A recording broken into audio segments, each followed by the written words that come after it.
We're missing 2 board members at this point. Tim Ramirez is coming, just had complications, so he'll be late. He's probably listening in, I'm not sure. And member Mary Jane Griego is not able to attend today. Welcome. I am calling the meeting to order. Central Valley Flood Protection Board is now in session, June 23rd, 2023. I'm going to ask our board clerk, Ryan Jones, to call the roll to establish a quorum. Board Member Ramirez is currently absent. Board Member Griego is absent. Board Member Countryman. Present. Board Member Bosler. Here. Secretary Johnson. I'm here and mic'd. Good morning, everybody. Vice President Valines. I'm here. President Dolan. I'm here. That would be 5 members of 7, so we do have a quorum, and we expect a 6th. Okay. The next thing that, items that we will take up are introductions, if there are any. Anyone to be introduced? Anyone to be introduced? Sometimes we have new staff, so we like to acknowledge that. Okay, great. So then the next thing we do are announcements. And we do have 3, and our executive officer, Chris Leaf, is going to handle those in the order that he and I discussed. Mr. Leaf. Thank you, Madam President. Chris Leaf, Executive Officer. Ryan, will you Yes. put up the first slide? So our first announcement is to acknowledge Darren Soon, who is leaving the board at the end of this month. Darren, please come on up. I think the board would like to say a few words on your departure, and congratulations on your new position at the Assembly. And on a personal note, I've only been here a couple of months, and I was looking forward to working with you more. Unfortunately, we won't have the chance to do that in your current capacity, but I anticipate that we'll still have chance to collaborate on some things going forward. Well, I've already told you yes. You might be leaving our staff, but I know that our contact with you will be strong from our part. So there was a message posted to all of us online. I decided to put it up here. You've been an important part of the Central Valley Flood Protection Team. Very much enthusiastic, dedicated, smart, and you implement things, even though you call me a guy. But the way it goes.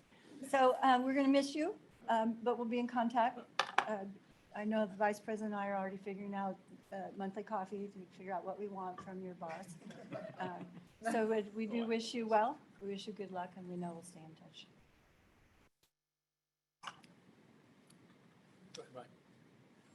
I'll go this way this time. I didn't have this on.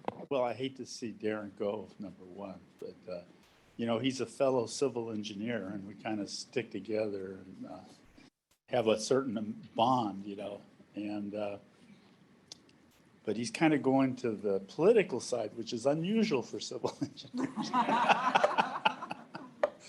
So we wish you the best, and really want to keep in contact with you and, help you with your career if you'd ever need it. So thanks for being such a good person on our board.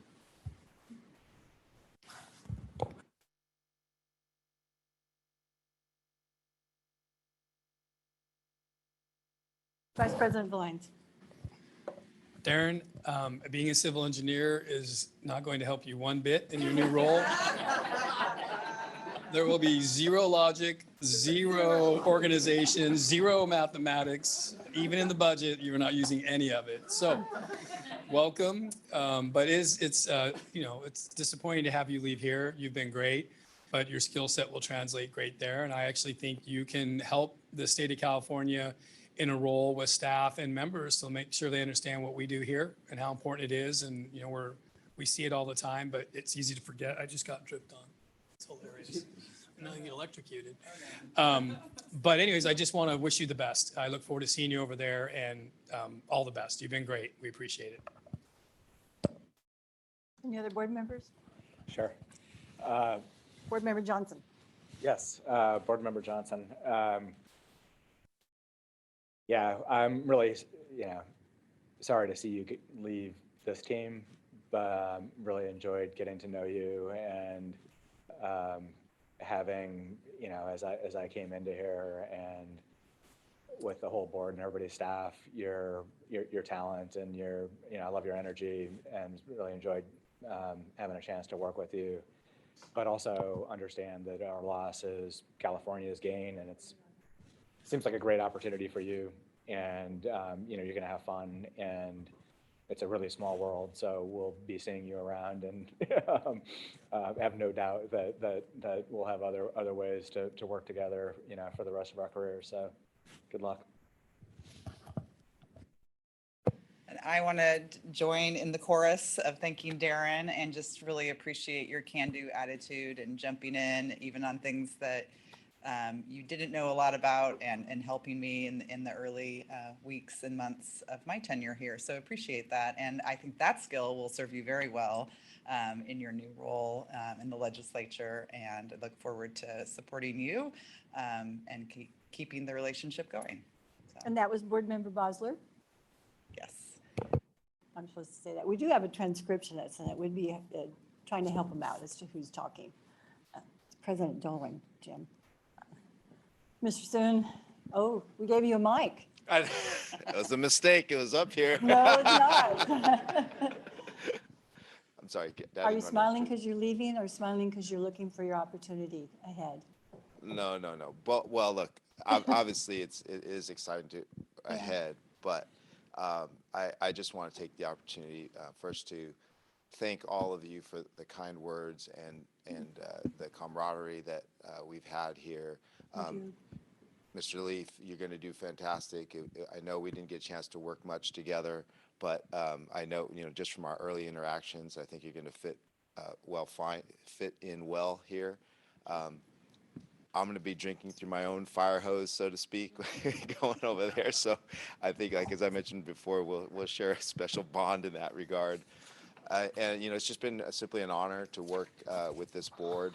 I think this board is really set up now with the addition of Ms. Bosler to be really successful, and Mr. Leaf, of course, but to be really successful. The complementary talents of everyone on here, I think means a bright future for this board. And I'm not going far, as you know, so I do look forward to those monthly conversations about how we can help. My assembly member, for those who don't know, borders the Sacramento River, so there'll be a lot of common interests there. And it's just been an honor to work for the past 10 years in the flood management industry with DWR and here at the board, and all the great staff, talented staff at the board and at DWR. The flood management community is a passionate and selfless, dedicated community, and it's really been an honor to be a part of that family. And I don't see myself leaving that in that regard. So I won't be far, and I look forward to working with everybody in the new capacity. So appreciate the kind words. Thank you. Thank you, Darren.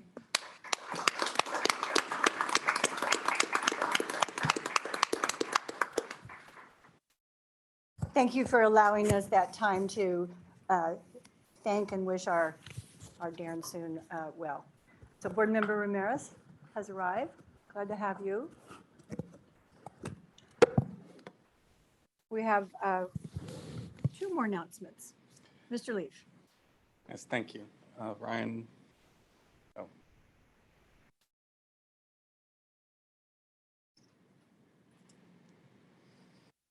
The second announcement is to announce that the Army Corps of Engineers has announced that the PL 8499 rehabilitation assistance for 2023 storm damage is now open for the Sacramento River Basin. Requests for those repairs are due to the board by July 12th. On the screen, you see that requests can be mailed to Angel Escalizo. And if you have questions regarding eligibility, you can contact Eric Mao. The San Joaquin River Basin and Delta will be open later this summer, and we will send notices at that time. Wow, that's a great photo. Did you take that? It's a stock image. No copyright concerns.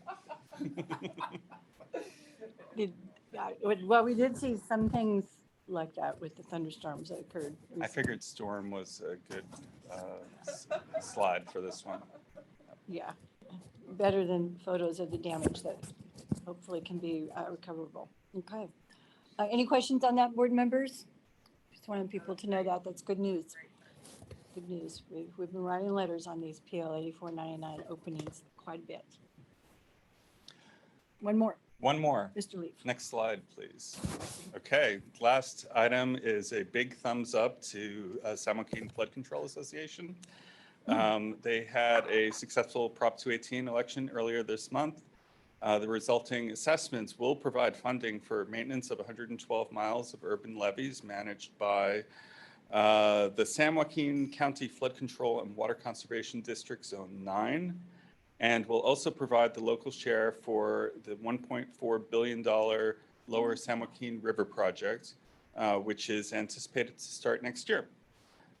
This result is because of the great commitment and work of leaders in the Stockton area, and we congratulate them. We do, and I asked for this to be, we all asked for this to be highlighted. This is very challenging for local governments to do this. I have some experience in that. I'm amazed that they did this their first round. Some of the ones that I've been involved with in my prior occupation took 2, in one case 3. It is to convince voters to tax themselves, and that's a requirement that neither the state nor the federal government necessarily have to go back to the voters to do. But it's crucial because all systems and all projects do need the local support and local funding for their obligations. So my kudos to them. That's a lot of hard work and did a great job. And I like that. I like your visuals. So if anyone's here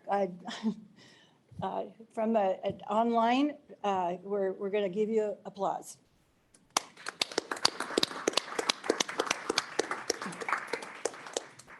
All right. No more announcements? You sneak any on me? Those are all the announcements I have today. Then we'll proceed with our agenda. Let me just briefly review the agenda.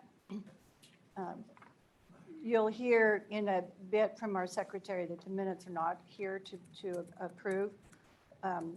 Even though we have always placed on our agenda item that's the number 8, U.S. Army Corps of Engineers. It's a placeholder at this meeting. We do not expect any kind of presentation, as the agenda says. We have minutes, which will be pushed forward. Sorry, I'm taking your time there, Secretary Johnson. We have five items on our consent agenda for our connected.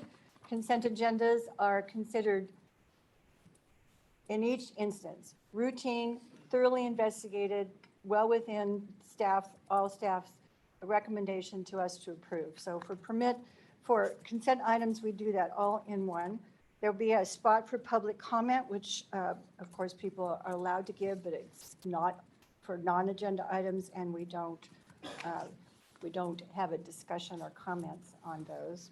I guess we'll have a legislative update, the last one from Mr. Soon. Department of Water Resources had submitted a report that is written, which we will receive. The second Department of Water Resources is the Delta Levees Maintenance Subventions Program.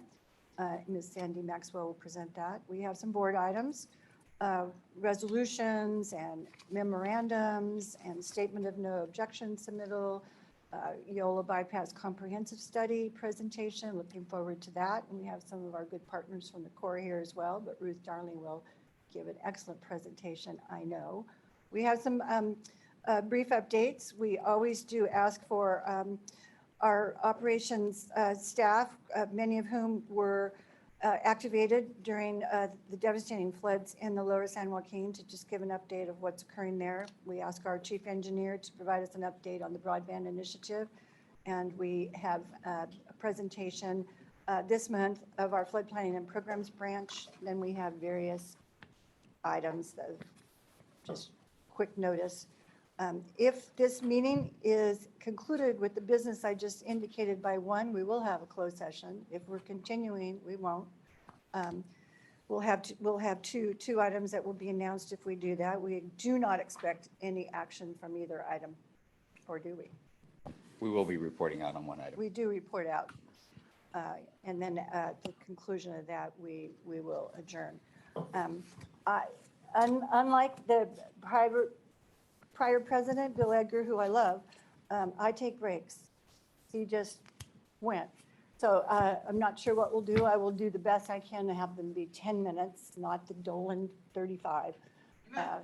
We're not taking a lunch break, but we do have quite a bit of healthy and non-healthy nosh over here for board members and audience members. There's a significant amount.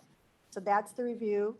Any questions? Mr. Wright, did you want to add anything? Not yet. You're coming up in just a minute. Okay. So we'll go to minutes. I will ask you to say what I already said. Secretary Johnson. We do not have minutes to approve today, so we will come back with 2 sets at the next board meeting. And we're working on that not occurring. I can assure you the glitch is not at our secretary's level. Okay. Now we'll go to the consent. Mr. Wright, would you indicate and affirm that what I said, everything is in order? Good morning, President Dolan, members of the board, Michael Wright, Chief Engineer. The consent calendar is in order. Items 5A, B, C, and D are all non-federal. They're all part of a larger project that's by the City of Roseville Public Works. We're aware that, am I not on? There you go. It's Darren's fault. For now. All right, I'll start over. 5A, B, C, and D are all non-federal. They all comply with board standards. They're part of a larger project being proposed by the City of Roseville Public Works. We are aware that there was some local opposition to the project itself, but we have not received any formal flood-related protests. So we believe that everything's in order on those 4. Item 5E is a location that does have federal interest, and it is covered by a larger previous programmatic letter of permission from the Corps. It complies with all the board standards, and there's no issues.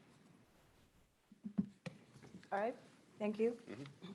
On the consent agenda, we have item 5A, which is permit 19727, City of Roseville. This incorporates work of widening a bridge and implementing a paved multi-use off-street trail.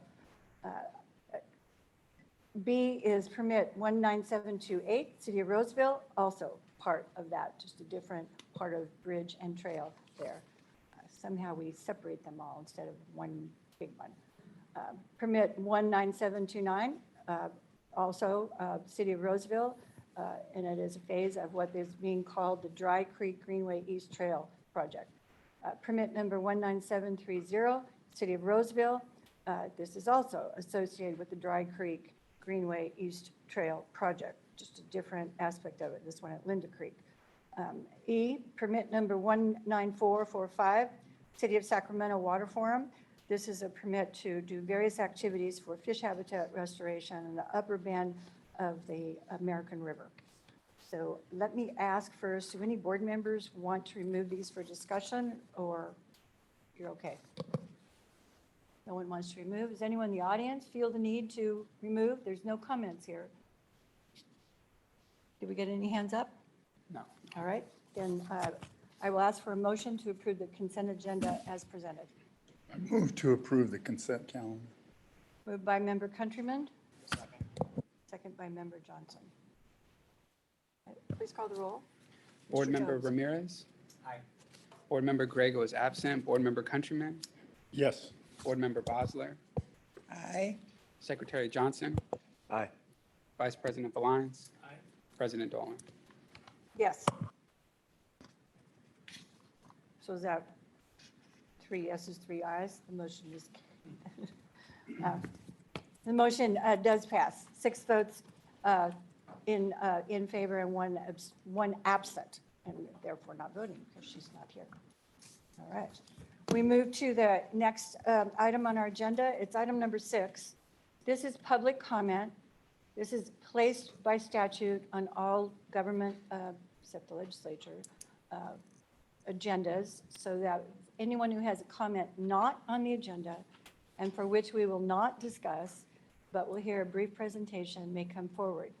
And I was given a card that Brenda Guston did want to make a comment. Did I get your last name right? Guston. Ms. Guston, good morning. Thank you. Dear board members, I am very concerned about the TrueMark development application of June 12th to build 220 homes in the Central Valley Flood Protection Board's floodway adjacent to our federally designated wild and scenic American River. This property is in the Parkway Corridor Combining Zone, Erosion Zone 4, and subject to erosion of 10 foot in 10 years. The directly northern and upriver Tiffany Farms HOA neighborhood is also in erosion zone 4. The Tiffany Farms HOA lost 10 feet riverfront bank in 2017, just 1 year. The TrueMark proposal for the old Cassis site proposes to build a 6-foot-high retaining wall just 20 feet from the river bluff edge with 3 approximate gaps to remain at existing grade. The developer states it will no longer be in a floodway after raising the land. Placing over 40,000 cubic yards import fill, plus the collapse of the upper tier alluvial terrace, pushing another 234,000 cubic yards of soil into this floodway, and expecting a 6-foot retaining wall to hold this amount of fill on top of the sand and gravel base, with underground water in this riparian habitat adjacent to the river, is not a solid investment. In 20 years, the owners may pay the price. Before then, neighborhoods east and west of the parcel will have their health and safety threatened, as the floodway will no longer serve to buffer the upcoming rise in water expected to regularly increase as happened this year, seen in the last photograph, number 4. TrueMark is required to apply for a variance, which they did before and pulled out.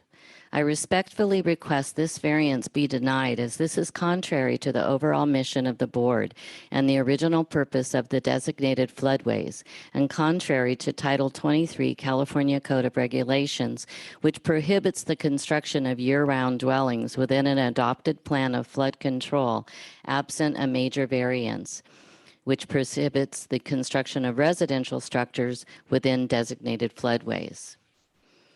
I respectfully request the Central Valley Flood Protection Board uphold the original intent of the California Code and protect the American River as an important health and safety asset to channel the increasing water flow evidenced this year and in the coming years of forecasted increases in flooding. Is my 3 minutes up? Okay. Just to state that the developer is using SB 330 as a way to circumvent this project.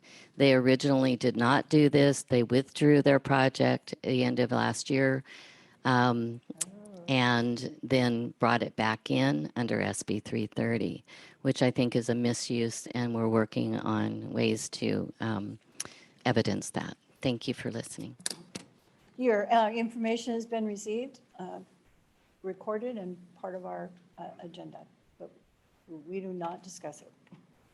Are there anyone else? We don't have any other hands up, do we? No. Anyone here who wants to provide a comment not on the agenda? Okay, I see none, so not on the agenda, Mr. Engler? Not on the agenda. All I just right. wanted Good morning. to make a couple quick comments. Tom Engler, MBK Engineers, here on behalf of the Flood Control Association. first of all, to say thank you to Darren. I've been working with him since I started in flood control, and, you know, the entire community is probably standing with me right now to say thank you for all you've done for the flood community, and good luck in your future. You're gonna miss you. Next, I wanted to just also, I've been here every meeting for the last 6 months saying, when are we going to get PL 8499 released? And now that it's finally here, I just wanted to say thank you for everybody's efforts to get us there. The one thing that I've heard, some people are concerned, and I know staff's working on it this week, is that the Delta is excluded from this first round. There's portions of the Delta that are in the Sacramento River system that are probably ready to submit. So maybe it could be that the Delta covers both sides. Staff is looking into that now. And then the last thing I wanted to do was, again, provide another thank you on the board's persistence to help the Corps get through the LOI process faster. We saw your recent letter you sent and thought it was very good, very productive. One thing I'd like to encourage is that maybe moving forward, we also encourage the Corps to consider a lighter LOI. The LOIs are almost as long and detailed as the SWIFTs, and that kind of defeats the purpose of providing a letter and then performing a SWIFT. So with those things, I know we got a long meeting today. I'll cut it short, and thank you. Thank you, Mr. Engler. I saw that you had a card. For some reason, I thought you were here for another item, and I see you as public, so thank you for that. We do have work to do. We're going to continue to advocate. Anyone else who, thank you, City of Roseville folks, for being here. We appreciate that. And you came and now you're leaving. Congratulations on the project. We look forward to seeing it. Should introduce that. All right, anyone else? Mr. Soon, are you going to talk to us about legislation? We could just ask for a non-staff member to come regularly. Very briefly, Good very morning briefly. again. Good morning, President Dole and Vice President Valines, member of the board, Darren Soon, your policy advisor. Yeah, just, you have my written report, but just a quick update. As you know, the budget framework at least was passed by the June 15th deadline, but we know there's many budget juniors and budget trailer bills that and negotiations that will continue for the next few weeks. And then on the status report of our bills of interest, I sent out a latest update last night. I was hoping to get the report to reflect the actions of the Senate Natural Resources and Water Committee. It's not reflected in the report itself, but as I mentioned in my email, AB 277 by Assemblymember Rodriguez and AB 345 by Assemblymember Wilson, both passed out of that committee 11-0. And that's it. If there's any questions, I'd be happy to take them. Thank you very much. Wait a second. Yeah. Board members have questions? Vice President Valines. Darren, do you by chance know if AB 1563 passed out of committee? Was that one you were tracking? AB 1563. Is your mic on? What's that? Is your microphone on? Yes, right here. I'm not trying, I didn't mean to put you on the spot. No, it's okay. We can check it out. I was curious because it's nothing's posted yet. Yeah, I didn't have that one. I apologize. That's okay. It's not really 1567. us totally, but Sigma, flood zone. I'm guessing you know how to figure that out. Yeah. I was Yeah, just trying happy to follow up. Thank you. Yeah. Yeah. Sorry about that. No, it's fine. Yeah. Any questions? Member Bosler? On the advance payment bill, which I actually, in reviewing some other bills, like I noticed that there's a lot of different groups that are trying to get advance payments. And I would just really encourage the sponsors. I think in this context, there is a application that's worthy of pursuing, but you really do need to engage with the executive branch and specifically the Department of Finance on that issue. Very good comments. Yeah.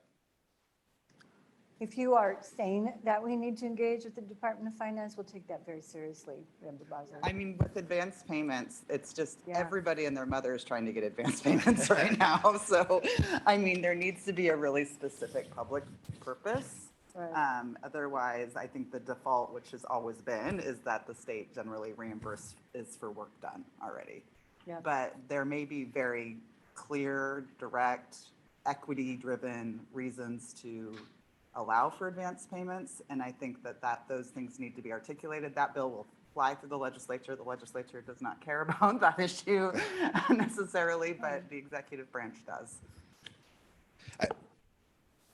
I think it would be. Thank you for adding that.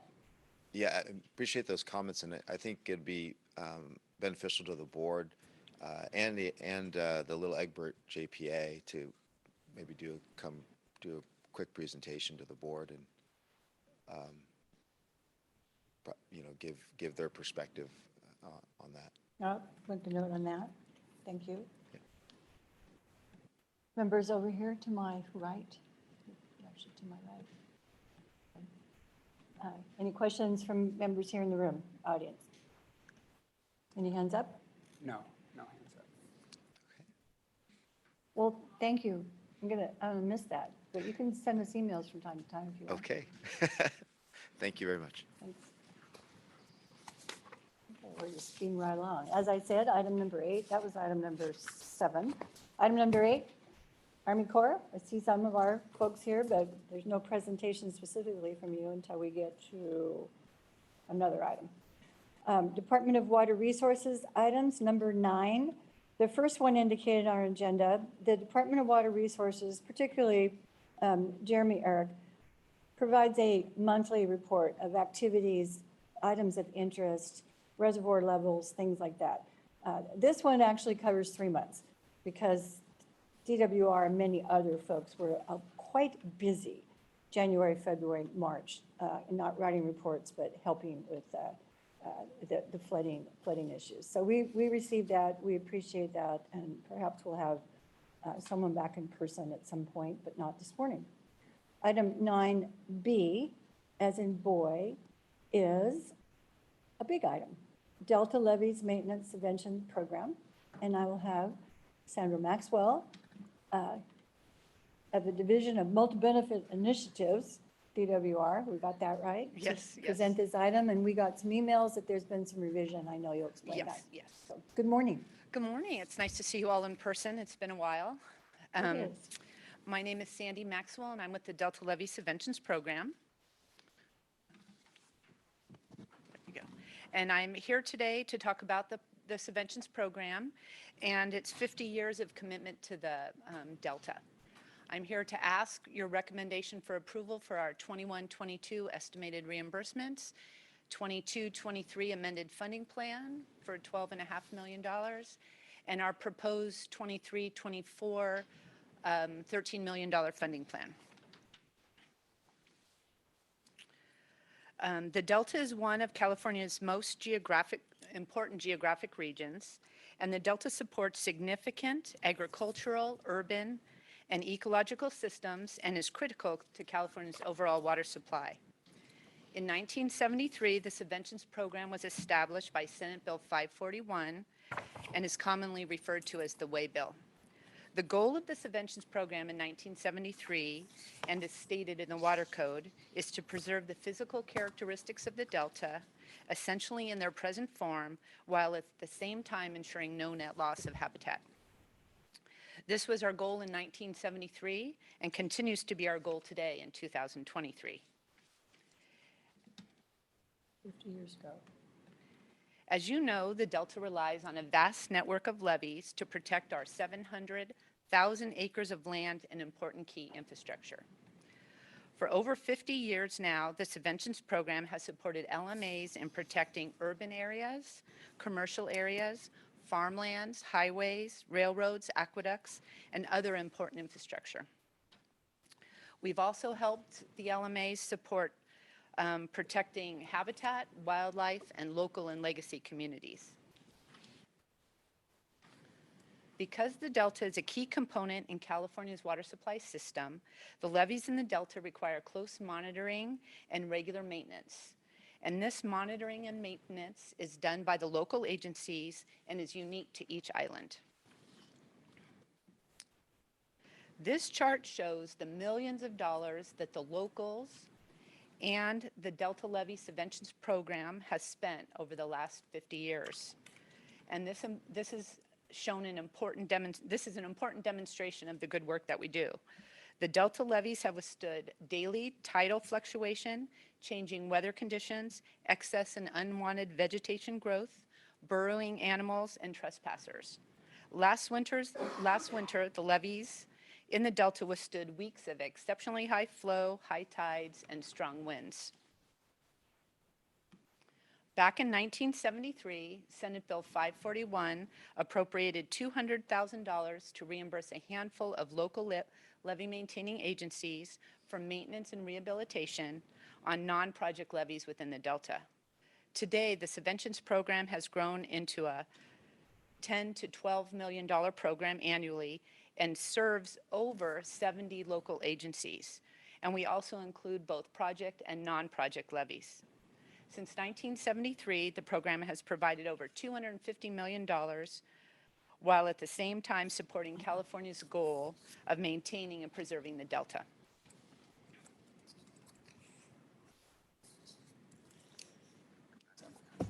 That 250 million, what's been the local share? Board Member Countryman is asking that question. The What's local share, You don't know? I Not just off- thought you might have it. not off the top of my head. Because a lot of people don't understand that the locals, this isn't a free program for the locals. They made a substantial contribution also. Right. And so if you look at, let me see, go back one more. Oop. So if you look at this chart, the red line is the local share. So I don't have a total on that. But the blue line is the department share. So you could see that the locals have a significant contribution. Thank you. Perhaps we can have the presentation, then we'll have some questions.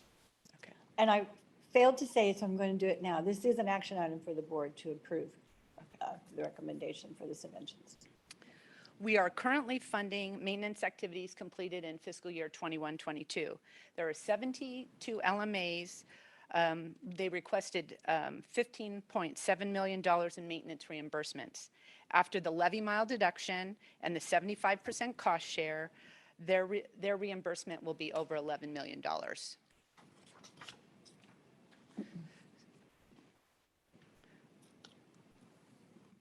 So while the LMAs have been busy wrapping up this year's maintenance activities, the program has become concerned that the $12 million appropriated by the board last year may not be enough to meet their needs. Over the last few years, the subventions program reimbursements have been increasing at a rate of nearly $1 million a year. This year, the LMAs are continuing to face increased economic challenges. And if these trends continue, fiscal year 22-23 reimbursements could be beyond our budget of $12 million. Because of these economic issues and recent trends, the subventions program is requesting the board approve an amended 22-23 funding plan for an additional $500,000. And this would provide us a total of $12.5 million for fiscal year 22-23.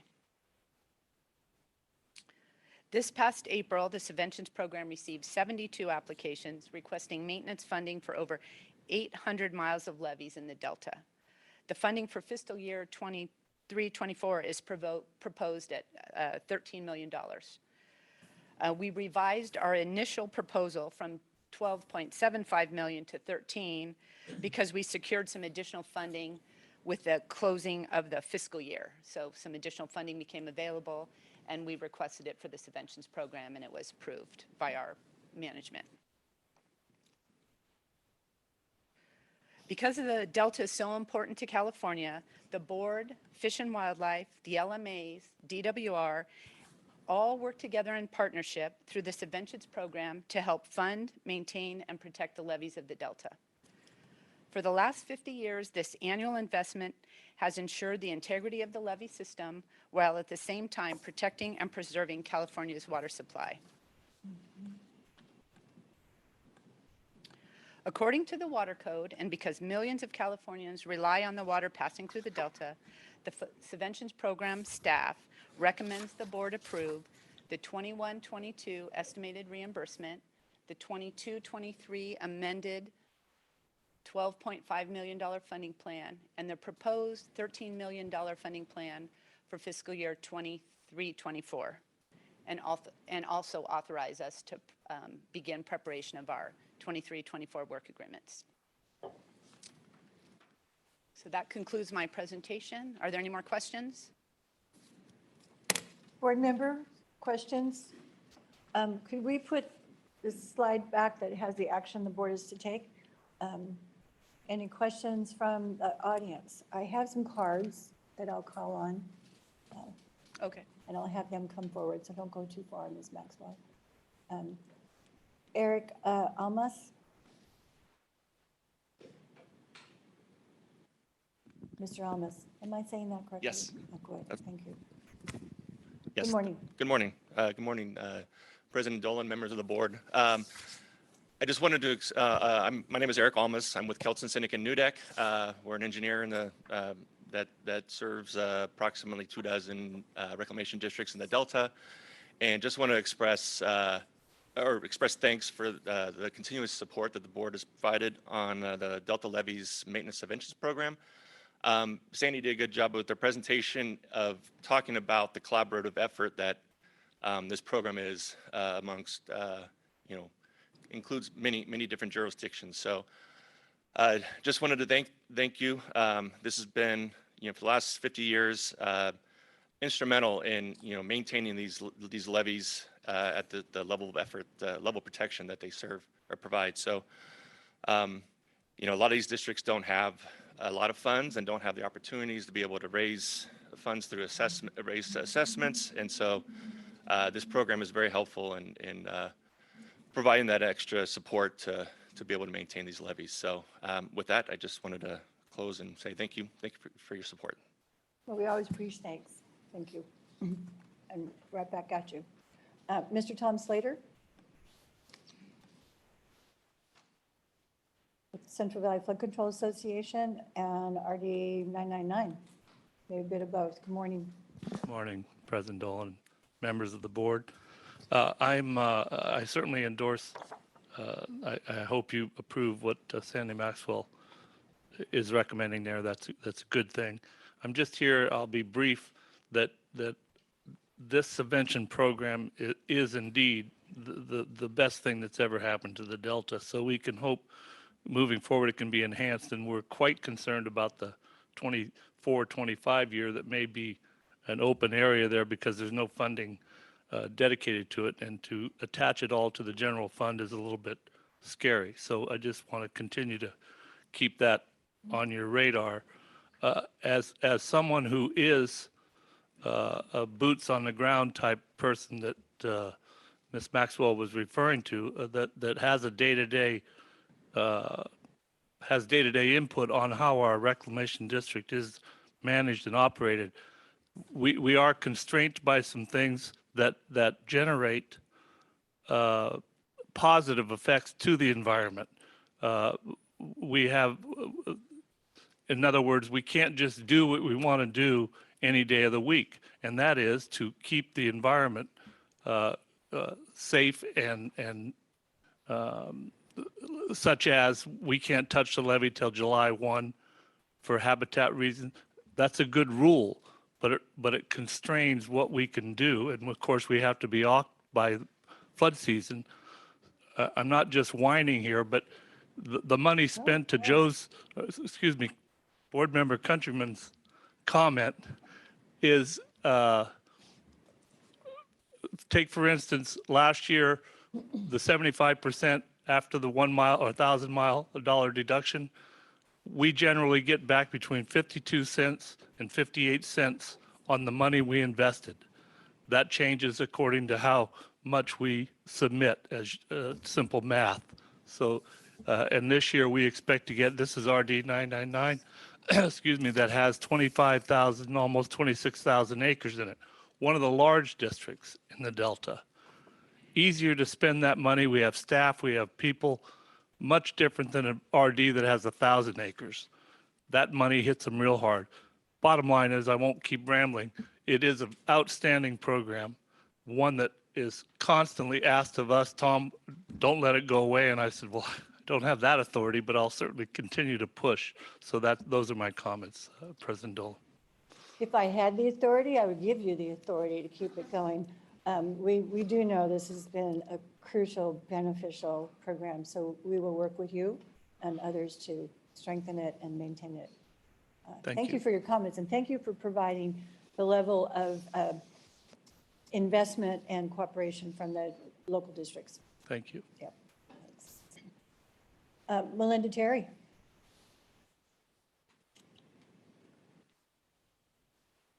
No introduction necessary, but I will say you are with Central Valley Flood Control Association. Melinda Terry, the Executive Director of the California Central Valley Flood Control Association, and here to support this and encourage you to approve what is being recommended by DWR. And I really appreciate the DWR staff bringing up that it is the 50th anniversary.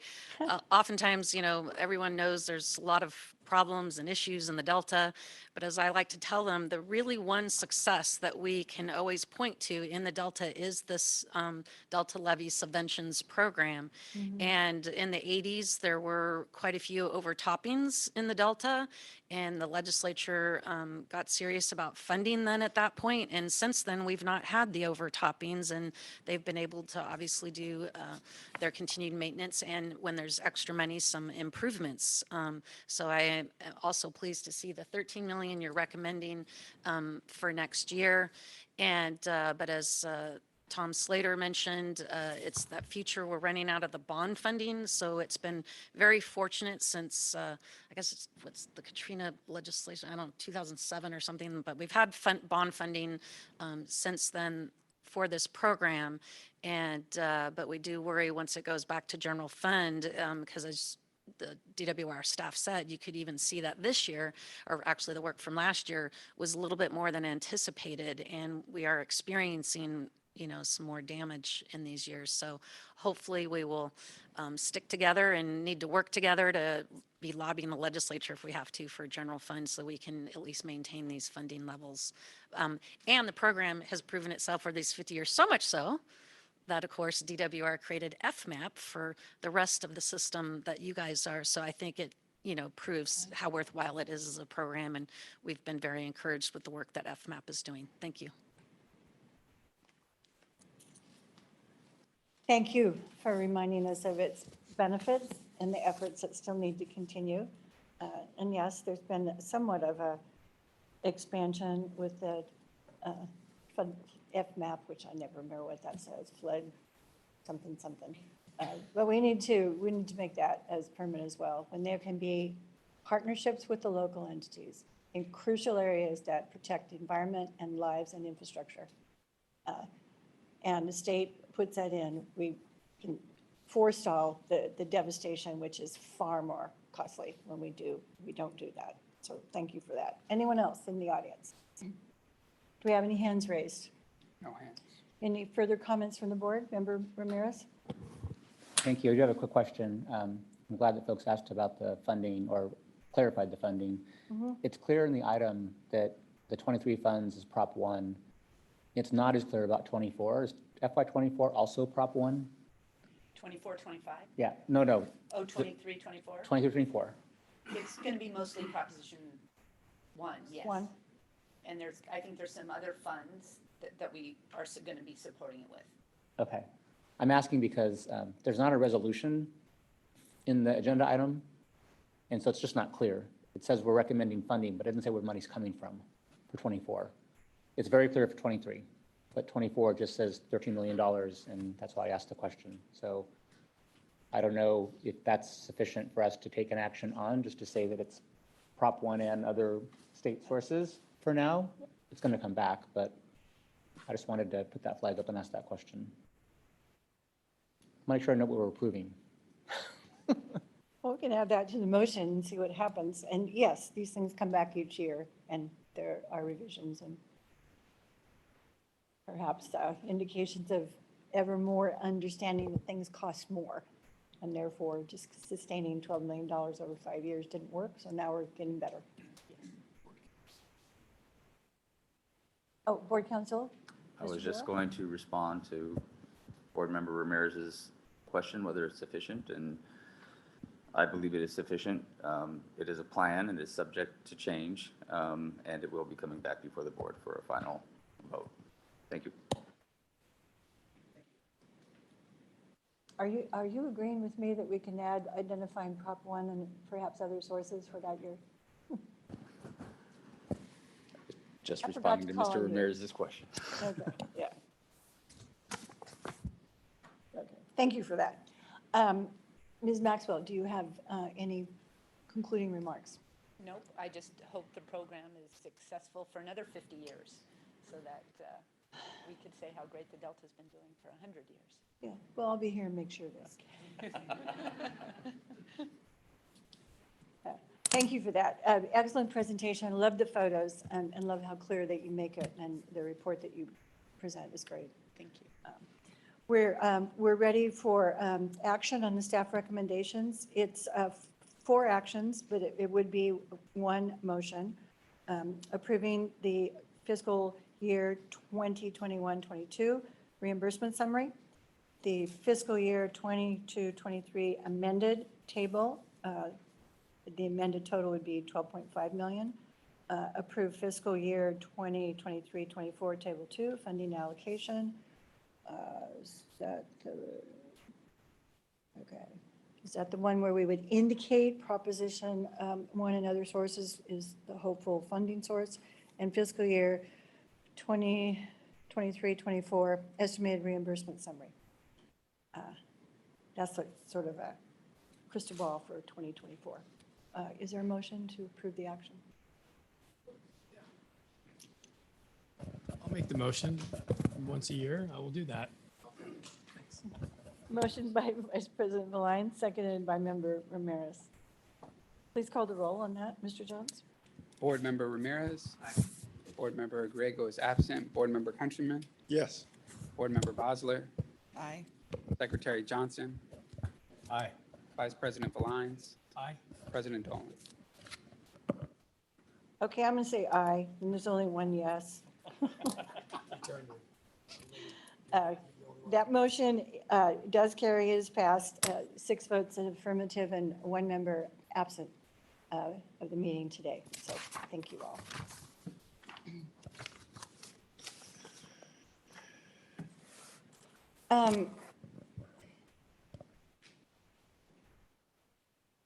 All right, we'll take one more, then we'll do a break. This one is challenging. Well, because you and I had the most to say the last meeting. So we will ask, I'm going to ask Mike Velazzo with the Flood System Improvement Branch to come forward. This is item 10A. We are asked to approve a resolution, resolution number 2023-06, Project Partnership Agreement, the Sacramento River Bank Protection Project. Good morning. Good morning. Good morning, President Dolan and members of the board. Can everybody hear me okay? The volume is low. It could be me. Okay, my name Better. is, Thank better, you. good. My name is Mike Salazzo. I'm a senior engineer with the board's Flood System Improvement Branch. We're going to have an adjustment of your microphone location.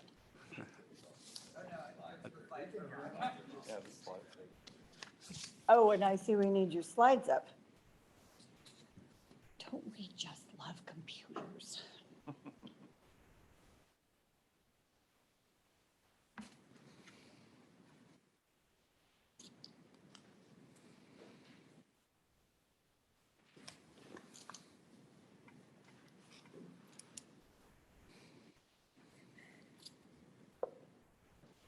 Great. Thank you. We were waiting for the slide to come out. That's why there was quite a pause. The visuals are always a good asset to have. They are. So again, my name is Mike Salazzo. I'm a senior engineer with the board's Flood System Improvement Branch. I am pleased to be here today to present the project partnership agreement for the Sacramento River Bank Protection Project for approval by the board. The project partnership agreement, or PPA, is for a supplemental authorization to phase 2 and would allow for the construction of 80,000 feet of bank protection as authorized by the Post-Authorization Change Report, or PACR, previously approved by the board. At the end of the presentation, I'll be available to answer questions.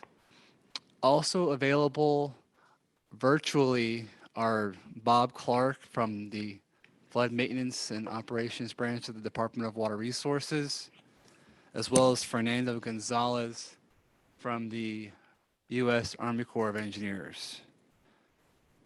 I just want to, is there a way to confirm, like with a hand raise on the virtual attendance that they're there? Okay, great. Yes, they are with us virtually. Okay, great, thank you. I'll control the slides here. The requested board action today is for the board to adopt Resolution 2023-06, which approves the PPA between the Army Corps and the board and delegates authority to the board president to sign the PPA and to staff to transfer the operation and maintenance responsibilities of the completed work at each site to the appropriate local maintaining agency. If the PPA is approved by the board today, this transfer will occur by a letter addressed to the local agency after board and department staff review the completed work.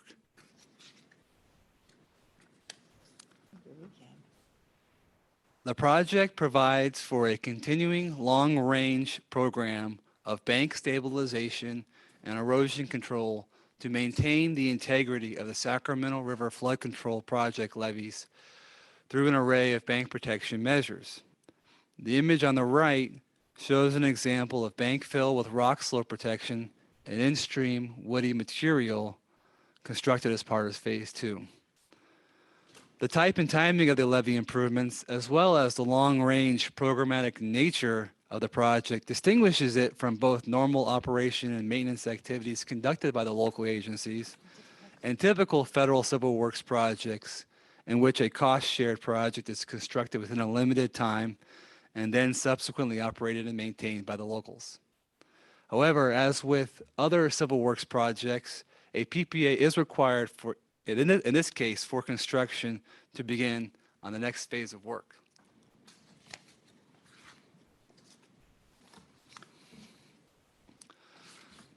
The Sacramento River Flood Control Project levees are shown here to highlight the extent of the project area.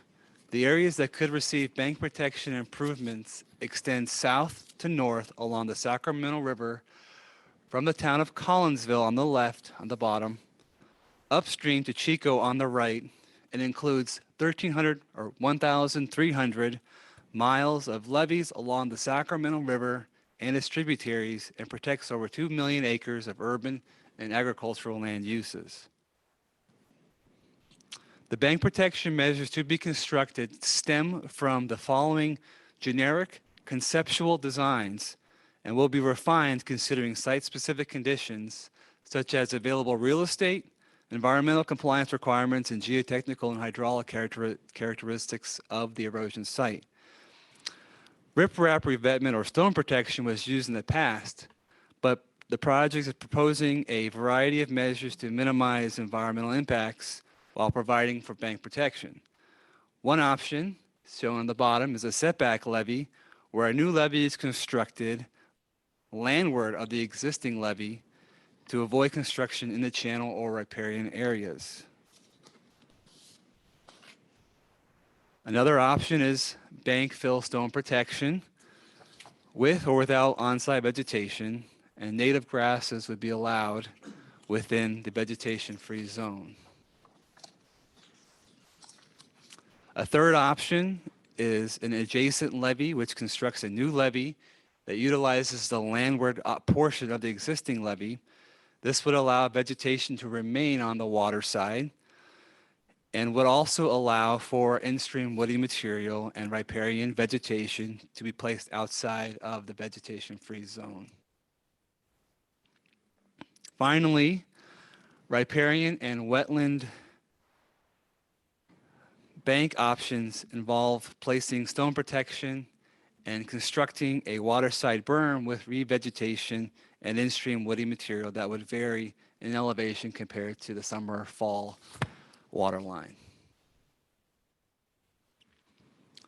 The project is a shared effort between the federal government and the state that has continued since the initial authorization by the Flood Control Act of 1960 to begin Phase 1, and has continued through the authorization of Phase 2 with the River Basin Monetary Authorization Act of 1974, and has resulted in a combined length of over 158 miles of bank protection repairs.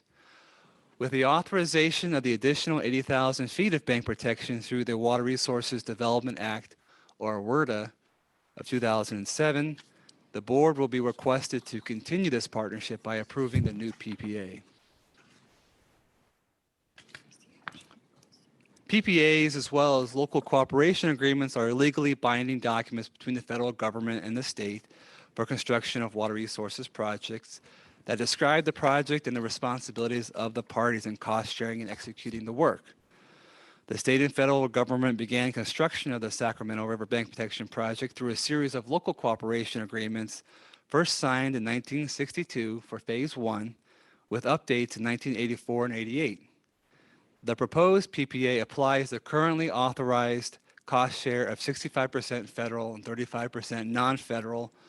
Total project costs are currently estimated to be $815 million, with $530 million allocated to the federal government and a minimum of $285 million to the state, funded by annual appropriations from the state's general fund.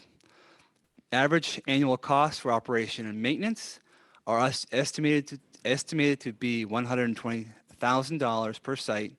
Those costs are not included in the project. They are funded by assessments levied on affected property owners. Section 902 of the WRDA 1986 establishes a maximum cost for most projects when one is included in the authority for the project.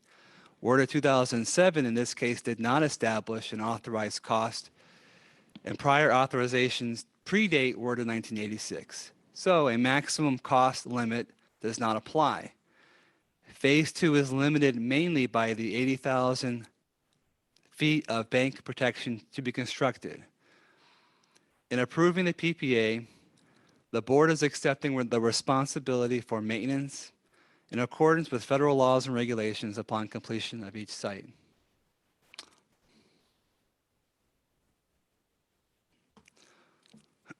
In implementing site repairs, the method for prioritizing work changed from a system-wide framework to one where benefit and cost ratios were determined for basins within the system. This resulted in basins with large populations or the potential for severe agricultural losses being prioritized for repairs. A site selection process is needed to prioritize those repairs since all erosion sites cannot be repaired within the current authorization. Priority is given to sites located within the 7 basins highlighted in the figure on the right. Construction would follow approval of the final plans and environmental documents. The construction cycles would be 5 years long and include 3 years or phases of construction. Economic reevaluation reports will be prepared prior to approving draft designs to determine if current benefits and costs justify constructing the repair prior to the site's moving to construction. The site selection process involves 16 steps to move from site identification to construction. First, the process begins with an erosion inventory and reconnaissance by the engineering division of the Army Corps. Critical sites would be identified based on whether it is likely a breach will occur based on engineering judgment. Critical sites can follow an expedited path, and if they're located in an economically justified basin, they can proceed to design. An engineering ranking and report will be prepared with the critical sites and ranked based on factors that contribute to the levee failure. Sites will be screened using the latest economic reevaluation report. Sites located in economically justified basins will be selected for repair. Reports will be prepared prepared, about every 5 years to determine other basins eligible for repair. And those are the economic reevaluation reports. The sites eligible for repair will be evaluated by members of the project team for engineering, environmental, and real estate considerations and opportunities to identify constraints that could impact or enhance the repair. Multiple conceptual level designs and costs would be prepared for each site. Further analysis would be conducted if the site is selected for repair. Sites would be selected for repair considering the engineering ranking, justification screening, and the site-specific conditions discussed by the project team. The top sites will be locked in for construction, but sites found to be critical at later stages in the site selection process can be fast-tracked to be locked in for construction. And finally, the analysis will be documented in a site selection report.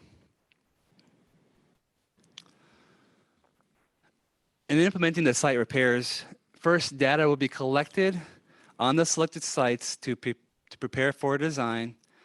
Preliminary designs would be prepared, and alternatives would be selected to be evaluated in draft environmental documents for impacts, which would be released for public review. Draft final designs would be prepared. A site-specific biological assessment would be provided to resource agencies. Coordination with those agencies would continue, and the information would be used to inform design considerations to minimize environmental impacts. 100% design documents would be prepared for the contract advertisement, and bids would be reviewed and a contract awarded. Construction and mitigation monitoring would follow. The site would then be turned over to the state following a notice of completion by the Army Corps and review of the completed work.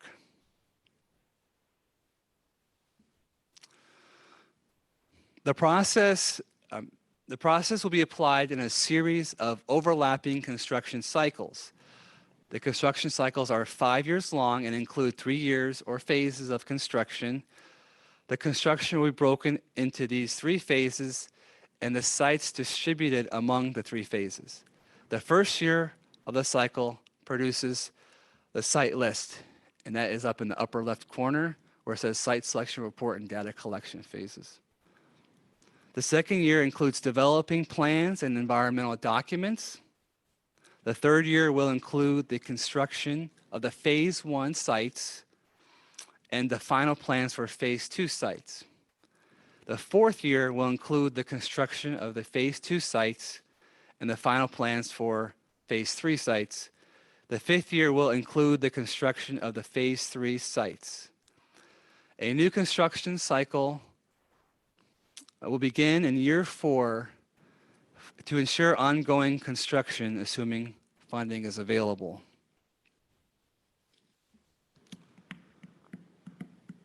Finally, staff recommends the board to adopt Resolution 2023-06 to approve the PPA and delegate the authority to the board president to sign the PPA and to staff to transfer the completed work to the local agencies.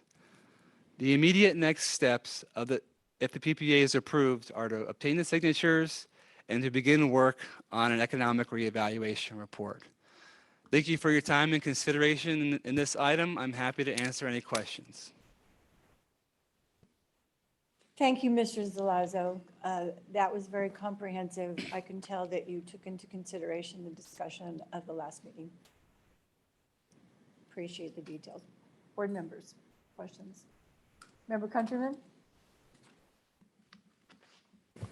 Mike, thanks a lot for that very clear explanation of what the process is. It's very, very helpful to have that laid out for us.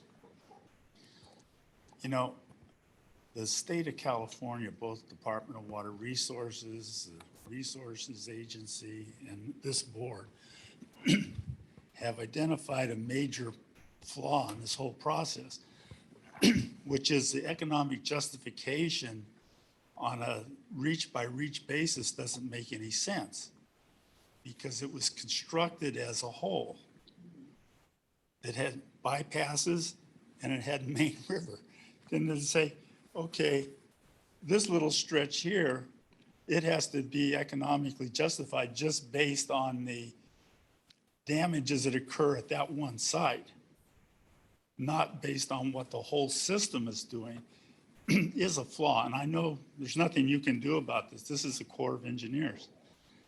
But we shouldn't give up on talking to the Corps about this flaw and try to see if there's anything we can do to change it, because it just doesn't make any sense.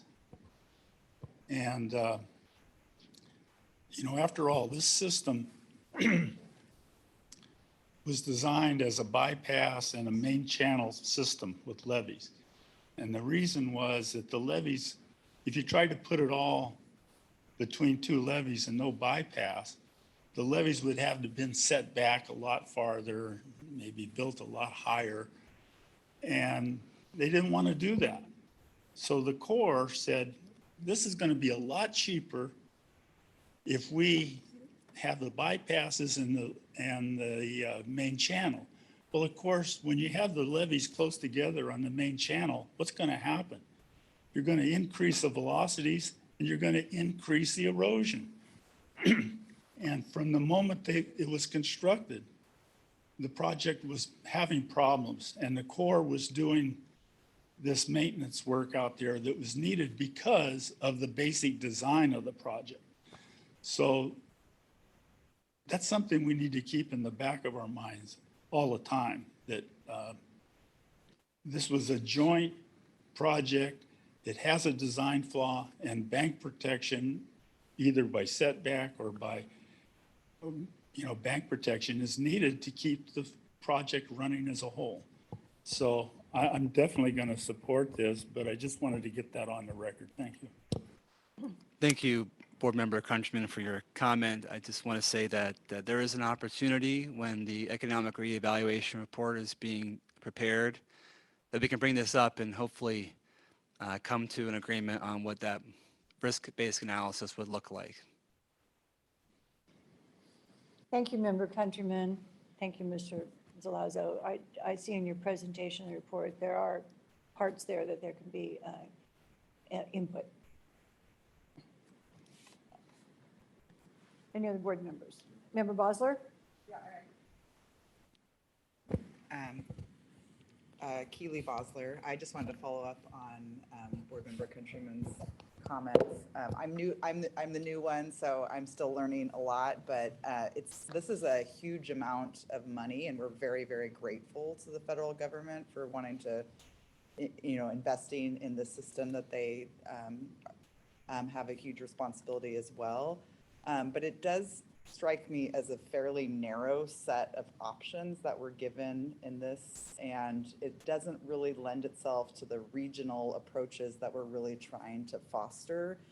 And when I think about money, I'm always thinking about kind of like, if we're spending all this money on this, then we don't have money for other things, because I've always lived in the world of where there's a lot of limits in the budget world. So, I think this is what it is right now. It's obviously a huge investment for the state as well to come up with our state share. And I'm sure there are many, many erosion sites that are really needed. But I guess I'm like trying to figure out how we can maximize the use of these federal monies, but still input them into a way that's furthering our regional plans where we have a broader set of alternatives that are going to improve the system and reduce flood risk. So I don't know if I'm, and I may be missing some big parts because I'm still getting a real grasp and understanding how it all works together. But it seems like a really great opportunity for the state to get a lot of money into the system, but also somewhat limited in terms of our ability to think about alternatives for some parts of the system. We are dealing with a project that started in 1973. Is this another one that's 50 Well, actually, years it was old? authorized in 1960. Okay. Yeah. All right. Thank you, Member Bosler. Mr. Zalazzo, you. I just wanted to thank Board Member Balzer for that comment, I did present some of the bank protection measures that are being considered, and that's just a start. And as the sites are being analyzed, evaluated, those designs can blossom into more robust that could address the site-specific area. So I didn't want to give the impression that there's a limited, set for each site. But I agree, though, the scope of the project is limited to addressing the erosion along the system as opposed to regional or system-wide benefits. Thank you. Thank you. All right. Board Member Johnson, then Board Member Ramirez. Thank you. I wanted to start by acknowledging the presentation being very clear and looking back to our comments last time we talked about this, and I think also an email that I sent, flagging some questions that I would have if you didn't cover them. The general thrust of my inquiry is right along the lines of Board Member Bosler's. We're talking about a combined state and federal share of close to $1 billion and $285 million from the state, and questions about and going site by site, being tied to places with erosion issues and options, and the extent to which we could be thinking about how to use that money in systematic ways and looking at broader reaches and other alternatives and fitting it in with the broader plan. And so even beyond today, if we approve it, I personally would be interested in working with you all and partners to think about how to maximize that leverage and get as much regional and system-wide benefit for that money as we could. But a couple of questions just to make sure that I'm understanding this correctly. As you were describing the site selection very clearly in the steps, it's all forward-looking. And so just to be clear, that means that for the 80,000 feet that's part of this, none of the final sites or final designs have been selected so far. You're evaluating sites from the suite of areas that are identified so far, and then we'll be going through that process to select the final sites and the final designs and the permits and all of that. That's correct. Yeah.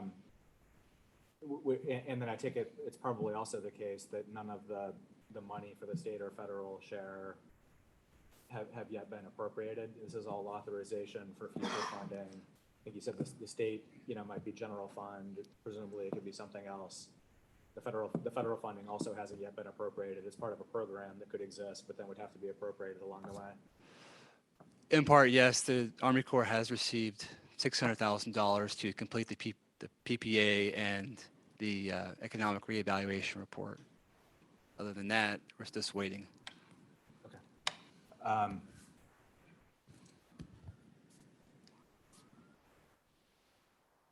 Yeah, I'll yield time back to Tim now and maybe come back again about how to think forward-looking about regional and system benefits. But I think you've answered the questions that I have about how the program works. Thank you. Thank you. All right. Thank you. Board Member Ramirez. Thank you, President Dolan, and thanks for the really great and clear presentation. Obviously, you thought about our discussion last month, and to some extent, the discussion almost 3 years ago, which I went back and watched, and it felt like a totally different world at the time. I'm sure you guys all know where we were 3 years ago, but we were all at home. And I was the one person who did not vote to support certifying the programmatic EIR. And I'm not looking back, I'm looking forward, and I appreciate the presentation also looking forward. I still have a hard time supporting this level of investment under this authority when we don't know specifically what's going to be done, where it's going to be done, how it's going to be done, where the money's going to come from. And we will never see this again. It'll never come back to us. Yes, we asked for it. These things will all happen. They don't need our approval going forward. We're delegating all the authority, unless I'm wrong, to people to make these decisions under the programmatic approvals that have been provided. So there has to be a project level environmental document. All those things have to happen. I don't know that the board would be the lead agency for those CEQA documents, or DWR would be, but if it's not the board and we're not doing something else that we need to provide authority for, then we won't see the projects. It's just how it works. So if I had $800,000 to spend in the system, I don't know that I would put it in these places. I know the authority is limited because this is the program that we have to those locations. So I know we can't change that, but it's a lot of state money too. And I can think of a lot of places I'd put that kind of money. And I'd start in the San Joaquin Valley, not to ignore our friends in the Sacramento Valley. So those are higher priorities for me based on the work that we've been doing. Anybody else who comes to make a change to the system, not that these are going to be changes, but some of the options are changes, right? Setback levies, those all sound really like the kind of things that we've been pushing for, right? Yeah. So that's great, but there's no guarantee those things are going to happen. All this might be 80,000 feet of rock on a levee still. That could happen. We don't know that they're going to be all the things that were just illustrated. It'd be great if they were, but we don't know that that's going to happen or not. And you know, Trillia sets levies back, Sabufka did, Sajavka's doing it.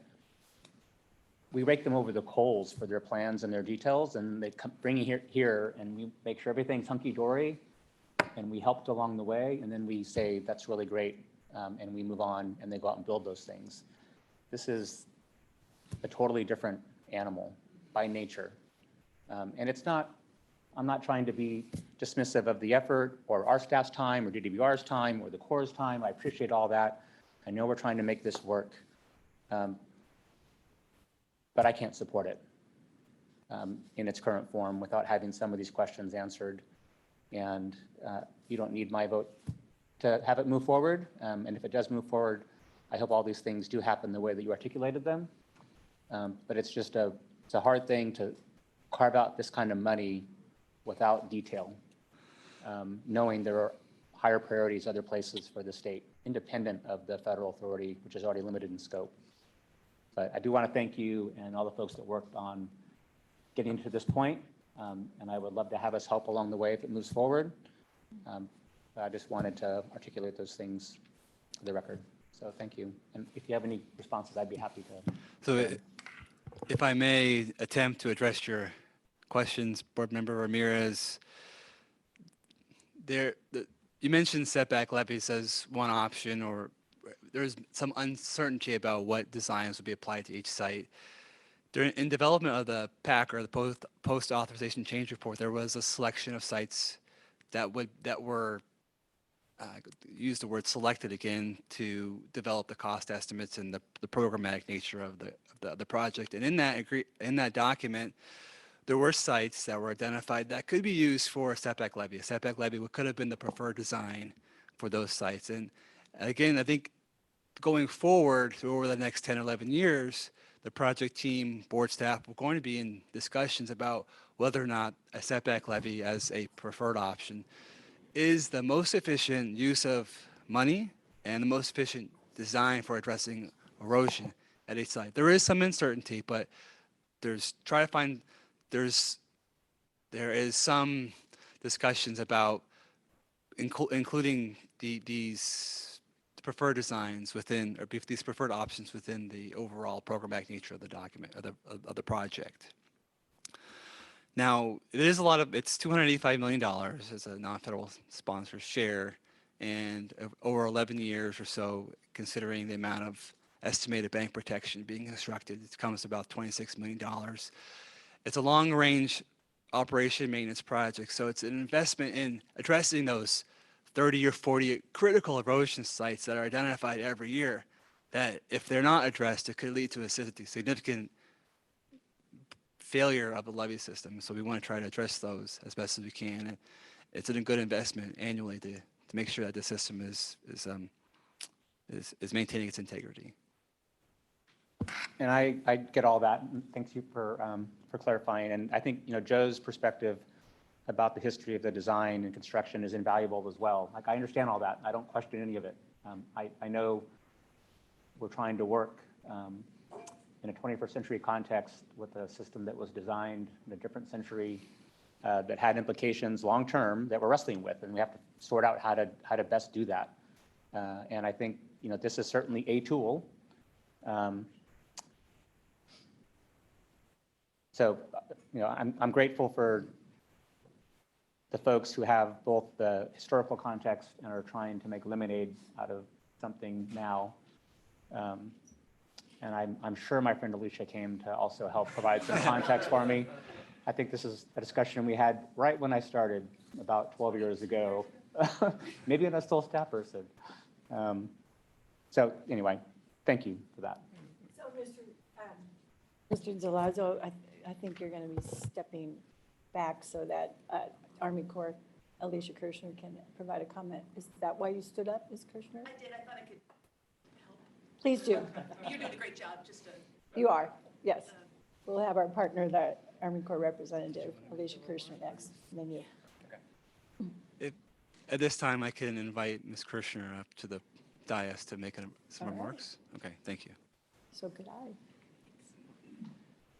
Good morning, Alicia Kirchner, U.S. Army Corps of Engineers, Sacramento District Chief of Planning. Do have some background with the Sac Bank project, Sacramento Bank Protection Project, and just hearing the questions and dialogue.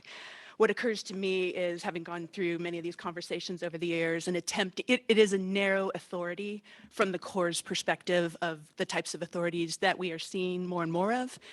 I would just offer that it's been in use for many, many decades for very specific and needed reasons. I would offer a perspective of it's probably a good idea to have it in the toolbox for where it's needed, where it maybe is the best option for more quickly getting after active erosion. It doesn't mean we have to utilize the full authority in every instance. There's a number of authorities throughout the system that are more broad that we're using in some significant stretches of the system. So to me, it's a tool in the toolbox. Keeping it alive from that perspective is important. You all are asking really good questions about your level of involvement in the actual decision-making for the eaches. And I think that there's probably opportunities to talk about that. I would just offer that seems like a reasonable thing to me, if I dare say that. But that's just sort of what I'm thinking. It is a narrow authority. It's had great applicability in the history of keeping the system functioning, which is its intention.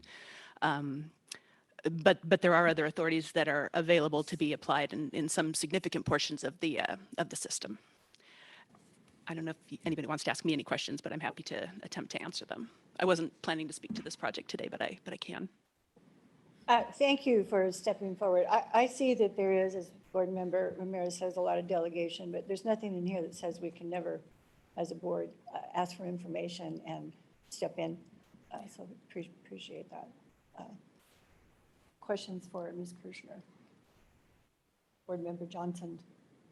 Yeah, thank you. I have two now. I had one to start. Go so long. I think this is probably for you because it relates to the nature of the authority. But I'm wondering, listening to you talk about how there are other broader authorities, but also this one being narrow, if there might be opportunities in some of the reaches that have erosion issues that would be, would fit here, to also look at, possibly a more systematic fix and blend funds, or propose a project that has is utilizing some of what could be paid for and done through this, but in perhaps not quite so narrow a way, or bundling several sites together into something else. Is that kind of thing? Is that a crazy idea? Is there... I think it really comes down to our ongoing strategic alignment activities, where the state and the Corps talk about the different goals and objectives, the different authorities, the different projects, the different programs, the different types of things we can start asking for on the federal side and the state side. And that's part of strategic planning. Identify how we think we can best achieve the broader goals. And then that informs where we ask for funding. So I think we probably can't maximize every potential pot of funding to the maximum degree, but where we pick and choose what we ask for, it probably spreads a little differently. So I hesitate to say we can mix and match, but I think it comes down to where we request funding at all levels of government. Okay, great. Yeah, thank you. So that goes back to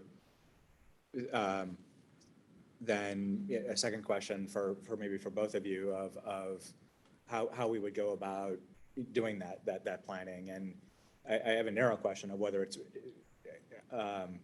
to Tim's point that this might be the last time we see it, if that has to be true, or if there are ways to design a process so that that's not true. And I hear you saying that maybe it's not. We're at least at a planning level, we should be working together to think about how to maximize the value for the $1 billion that we might spend, or 800 million.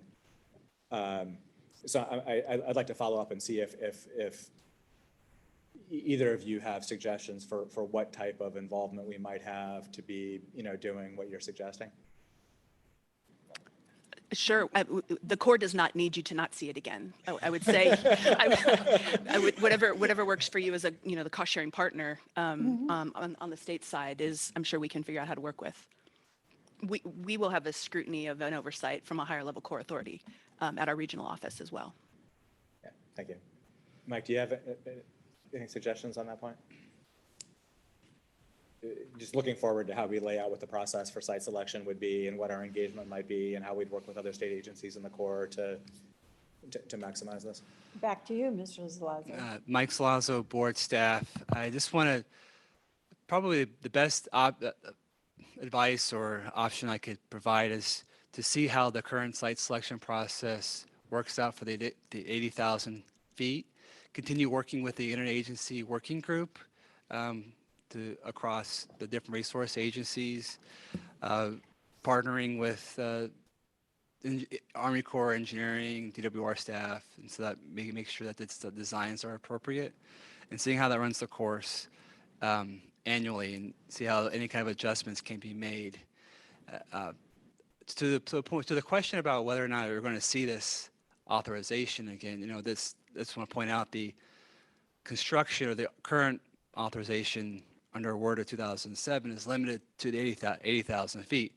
Once that is constructed, there's a possibility for an additional federal authorization where we can come back and reevaluate what has happened over the last 10 plus years. But the 80,000 feet and 285 million state funding, that plays out over 11 years.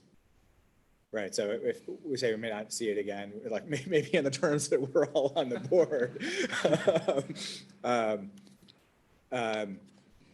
So step back to the site selection and alternatives part then, because I know you went through it and it was good, but it also was fairly quick. Are we part of that? Like, are we in the DWR and the Corps working on site selection together and alternatives analysis? Presumably the wildlife regulators, NOAA and DFW also. Like, is it like a working group that's going through this and figuring this out? Yes, that's correct. So board staff, DWR staff, and Army Corps are all part of this project delivery team, which will be providing input once those sites are selected into the range of alternatives that can be used to fix each site. And so whether or not those would be the most efficient measures can be evaluated on an annual basis.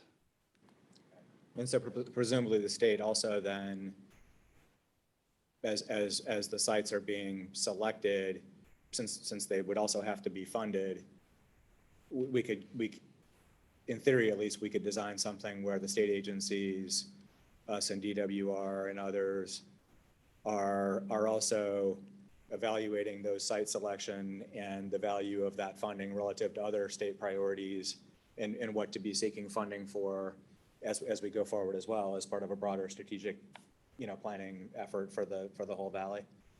Yes, I think that's right. Yeah. Okay, if this goes forward, I will ask for a subsequent briefing I'm considering asking for that briefing before we approve of like exactly, you know, how we would do that to lay it out. But at a minimum, I think I would like to, if we do vote to do it, to be able to see more and have us all focus on how that would work. Let me bring up Darren Soon, our policy advisor. Thank you, Mike. Board Member Johnson, I just want to quickly jump in here because I understand and sense your concerns. You know, with any core project, the non-federal sponsor can interact as part of the project development team, the PDT, asking for regular updates with the Colonel. I think Board President Dolan has a great relationship with our current Colonel, and how we move forward. I don't think this is the end. I think being engaged at the PDT level, giving the board regular briefings is the best way to stay involved, and that avenue of taking concerns up with Ms. Kirshner or Colonel Caldwell, I think will always be available to this board. And obviously our partnership with DWR is very, very important as well. So I would anticipate that representation from this board and from DWR will be intimately involved with the PDT going forward. Hope that gives you some, alleviates a little bit of your concerns. Mr. Soon, that's helpful. I've got lots of notes here from last month and this. I don't hear anything that says we cannot ask for input, we cannot ask for presentation, and we cannot ask for information as this proceeds. This does authorize this project to go forward, but it does not authorize every single action. Correct. And the care and feeding that goes along with this project after the authorization during implementation, I think is necessary. So. Well, all board members present have said things about, we understand this going forward somewhat, but we have concerns, and concerns here are 2 pages of notes. I greatly appreciate that. And I speak from being on the other side as you know, working for the Army Corps of Engineers in the past, and the non-federal sponsor, that relationship is very important to the federal government. And so I would expect you know, any concerns that is had will be taken seriously by the Corps. Thank you. Thank you. Questions? Member Countryman?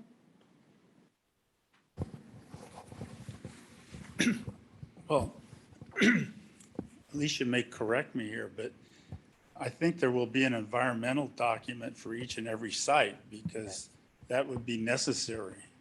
I mean, we can instruct our staff to review those and provide the board, you know, a chance to say we oppose or we want to go forward. So I think there's plenty of opportunities available for the board to get involved in those sites. So I also want to look at what if we did not approve this?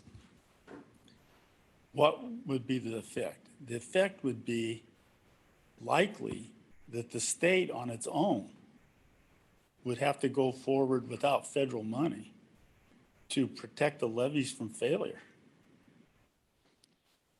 So, I mean, these sites aren't just done because they like to do bank protection. They're done because the levee has a chance of failure. And only the most severe sites are selected for this. So if we don't have the federal money, I can't see the state standing aside and say, let it fail. I think the state's going to have to go in and do the work. So I think that should be considered. Thank you. Did you want to respond to that? Just the initial Member part, Countryman? the question about whether or not there's going to be a supplemental environmental document. The answer is yes. For each site, there will be supplemental environmental documents, And that will come to the board. joint documents between the NEPA and CEQA documents. All right. Thank you. Member Bosler? Yeah, for me, it's helpful to think about, how a regional planning entity or local water district or RD can think about this as a tool, like you said, tool in the toolbox to accomplish their overall objectives, right? So we talk a lot about in our plan about the multi-benefit objectives and about how, you know, it's not just about building levees and weirs. It's about a lot of different types of investments to really reduce flood risk and improve our system. And so to me, like, you know, a little bit later on our agenda, we've got presentation on the YOLO bypass comprehensive study. Here's a place where we have a broad group of people thinking about alternatives, really thinking deeply about different design options. You know, it seems really plausible and possible that this funding source could be a part of that project, depending on what the overall scope of the project is, right? So I think that we want to know that these investments are integrated into broader planning that's happening in the regions and are meeting the objectives of the regional plans and organizations involved. So, I mean, I think that's really my sense is this is a funding source, and we definitely want to utilize that, but it shouldn't be the only thing. And I think we are somewhat constrained, you know, by the structure of it, but, you know, how can we maximize that? Because we do still need to take care of levees that are there, you know, even though we might be doing a lot of other things around those project areas. Thank you for that. I thank you for that. Member Ramirez. Thank you, President Dolan. Just one more observation. I wanted to thank Joe for making the comment that he did, because we have to do something, right? We know because of the way it was designed, it needs ongoing care and attention and investment. And I don't doubt that at all. And I would not want the state to be on its own, but sometimes you have to take a step backwards before you can take two forward. And, you know, part of what we're trying to do is not entirely destroy the structure and authorities that we have, but we need to try to modify them over time. And if we vote to support a decade-plus-year program with $1 billion of money and ask staff to work on it for a long time, we're going to have fewer resources of our own to do all the new things that we're trying to do. And there's a lot of existing authorities that we're not using already now, not just this one, that could be morphed and used, but we don't have enough hands to do that. And, you know, I don't want to suggest that I'm dismissive of the real threat and risk to what is happening on the Sacramento River now that exists, and this might be the best and only way to address it at the moment. But I think there are implications for us when we vote to support something like this with this level of investment, time, and money. It's got big consequences. And one of those is that we're not going to be able to do some other things that need to be done. And we need a different tool, I think, than the one we have at this location for the reasons that Joe articulated. We already know it doesn't really work the way it needs to, but we're still trying to use this old tool in a new way. And that's not the end of the world, but it has implications. So, but I wanted to thank all of the folks here for giving us so much time and thought, and also the staff, not just today, but I know there's a lot of work to prepare for what is a relatively short item here, although long for us maybe by comparison. You know, it's just the tip. There's a lot of work that has gone into bringing it to this point, and even more going forward, assuming that it is approved. So thank you for that. Member Bosler? I just have a suggestion. I'm just wondering if it's possible for us to put together a written letter or communication. And maybe we have to think about what's appropriate because we are the non-federal sponsor, but I mean, just because it's really DWR and the Corps doing the bulk of the projects and selection and everything, that we go on record in a written way very clearly about our desire to have this, you know, integrated into local plans in a way that we are prioritizing things based on kind of the overall scope and not just looking at the levee and where the erosion site is. That we're, you know, if there's an area where there's another project that's being developed that has other higher benefits for the system, that we're not so limited to just the identification of current erosion sites. And I don't know if I articulated that very well, but I mean, essentially put on record a lot of the conversation that we've had here about the interest in integrating this program that is based on a 1960s authorization, 1973 update. We're to generously authorize significant federal resources to the state system, but we're also trying to, you know, do more current and modern thinking and planning about how to reduce flood risk in the system. I think that's a good idea. I see some nods here going on. Yes. Well, it will come back. We will see CEQA. Our staff is involved with the site selection process. We're not identifying the sites and the actions at this point. If we say no to this money because we want it somewhere else, that we want it somewhere else will not be accomplished by saying no. This is tough. I too watched that session of before. I thought, whoa, we actually didn't talk about it in length, but we have today. So I'm looking at our partners with the Corps. I'm looking at our staff, which will be involved. I think they're understanding and listening to all of us here today. We can prolong this, and I will do it if that's what you all want. But I think it's time for us to take action one way or the other. And more comments? I'm to ask for public comment? Thank you, Mr. Leaf. I am. Anyone else in the audience willing to come forward and say something? I will allow you. I don't want to be abrupt. Do we have any hands up online? We do, President Dolan. We have two hands, Rick Reinhardt and then Jay Punya.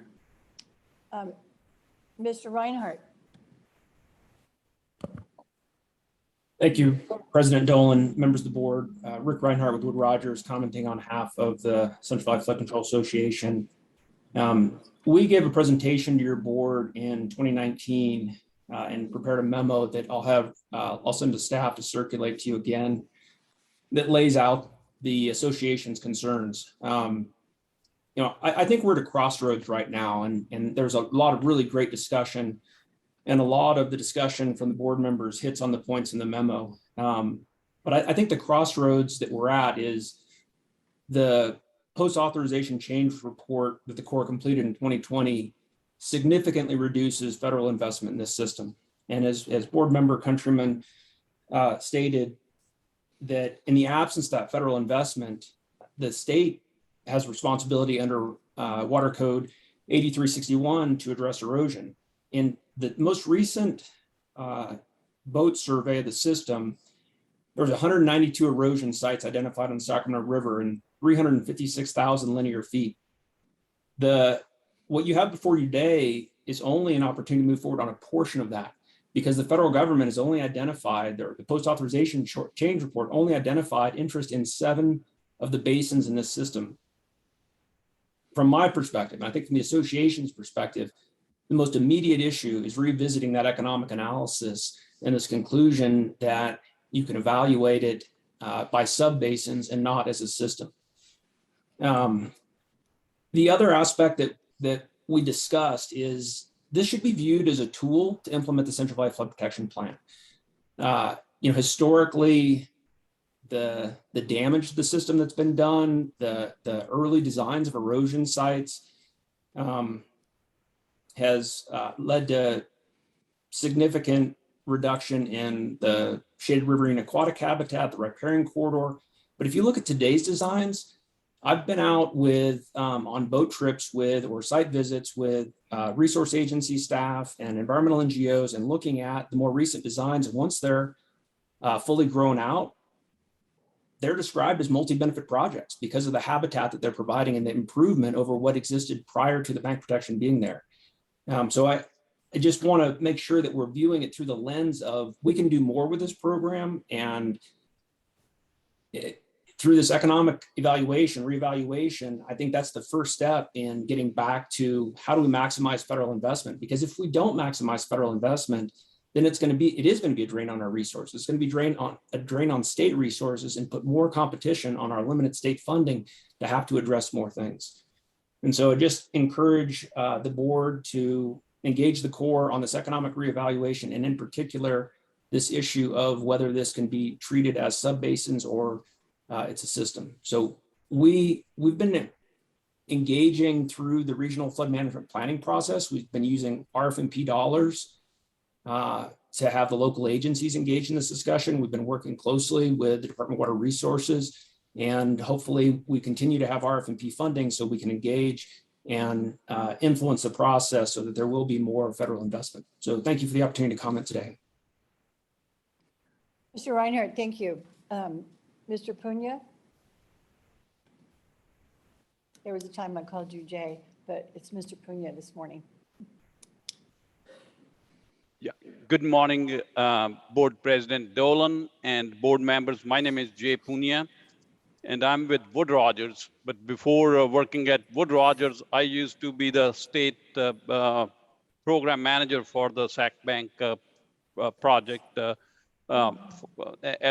working at the DWR. So I just want to let the board know that this is a good program to bring federal dollars to the state, and the designs has evolved, as Rick mentioned. They include on-site mitigation. So it's, I remember at the American River, we did 5 sites. The U.S. Army Corps of Engineers did 5 sites which have the on-site mitigation. So I urge the board to continue participation in this program. It's a good program and helps to keep the system intact.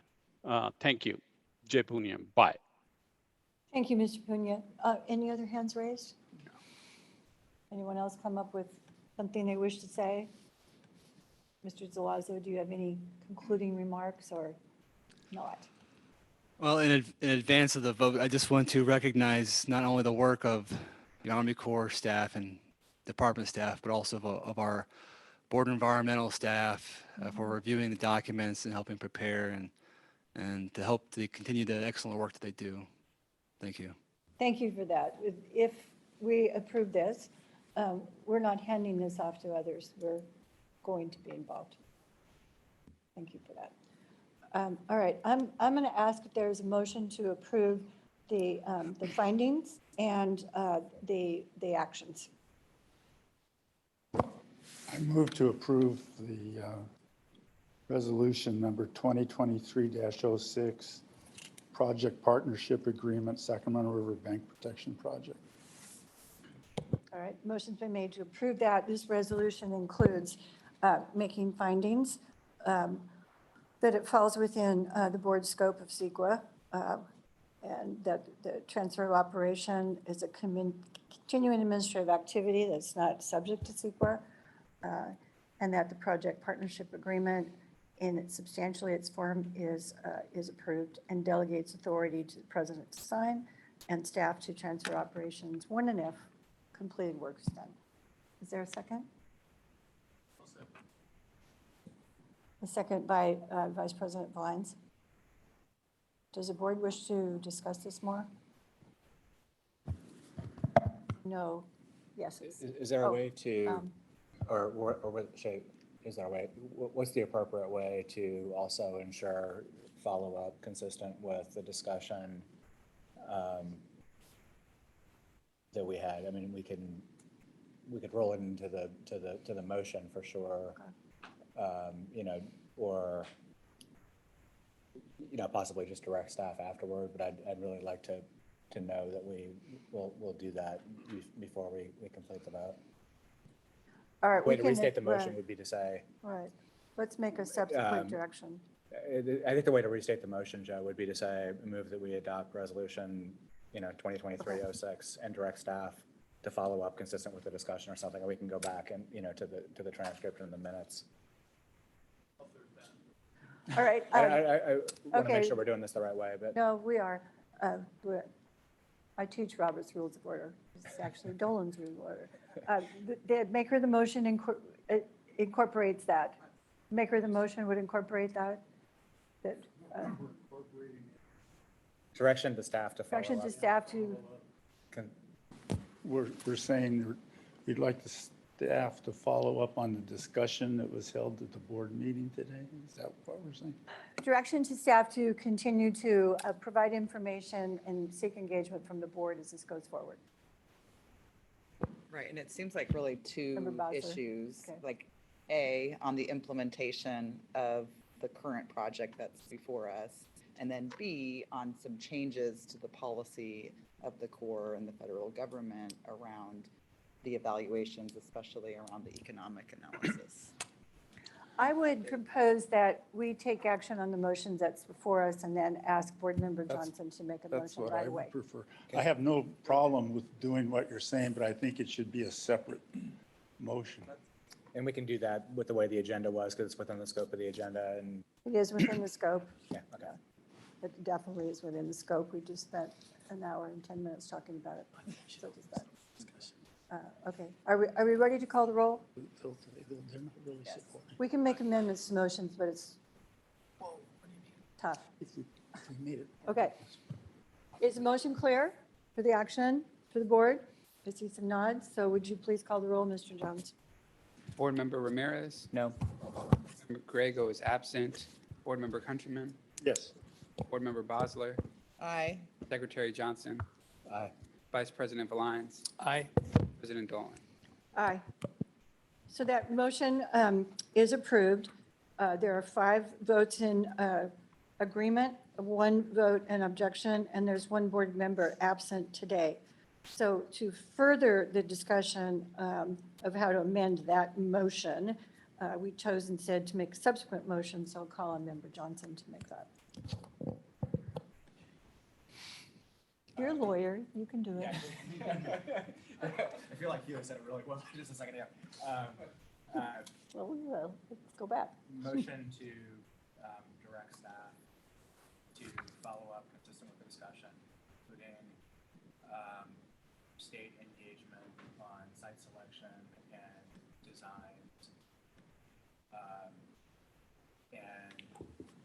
Oh, sorry. Do I need to start over to the transcript, Chairman? Yes, please. Yeah. I was on a roll. Motion to, I'll move to direct staff to follow up consistent with today's discussion and including specifically board and state engagement on site selection and alternatives review and the broader strategy questions of the value of these projects relative to other things the state could be spending funding on, and broader policy questions for the Corps of Engineers, economic review, and future programs. Joe's giving me a hard time here. Yes, still, keep going. I think I was done. He always scowls. Okay. I think this is really something like for staff. Maybe we should have Chris put something together. I mean, the more detail that you go into this, it's like a bottomless pit. You know, I'm directing this, I'm directing that, and are we going to send it to the Corps? Are we going to do it with DWR? Our state, other state partner here. I just don't. I wasn't going to vote for it if we didn't do this, Joe. And I hear you. Me either. And so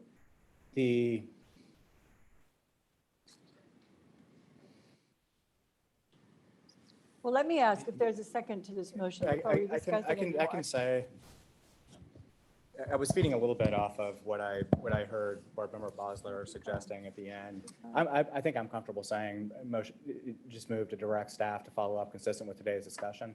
And we can figure that out. That's probably the right way to do it. All right, so your motion has been reduced to direct our staff to follow up consistent with the discussion the board held today. So that's the motion. Is there a second to that? I'll second. Okay, thank you, Mr. Countryman. Second by Member Countryman. Please call the roll. Board Member Ramirez. Aye. Board Member Grego is absent. Board Member Countryman. Yes. Board Member Bosler. Aye. Secretary Johnson. Aye, and thank you all. Vice President Valines. Aye. President Dolan. Aye. All right. I'm looking at staff. You're nodding that you got it. Our executive officers got it. Mr. Velazquez got it. The rest of you got it. Thank you to Alicia for coming forward. I saw Mr. Larson, but you did it. So the motion carries, and we'll look forward to more discussions like this. Thank you. All right, we're going to take a 10-minute break. I want you all to know that we brought sufficient nosh over here. It is for board, and there are some water bottles, but we're going to do take, and I'm going to try to keep it to 10 minutes. We'll take a break.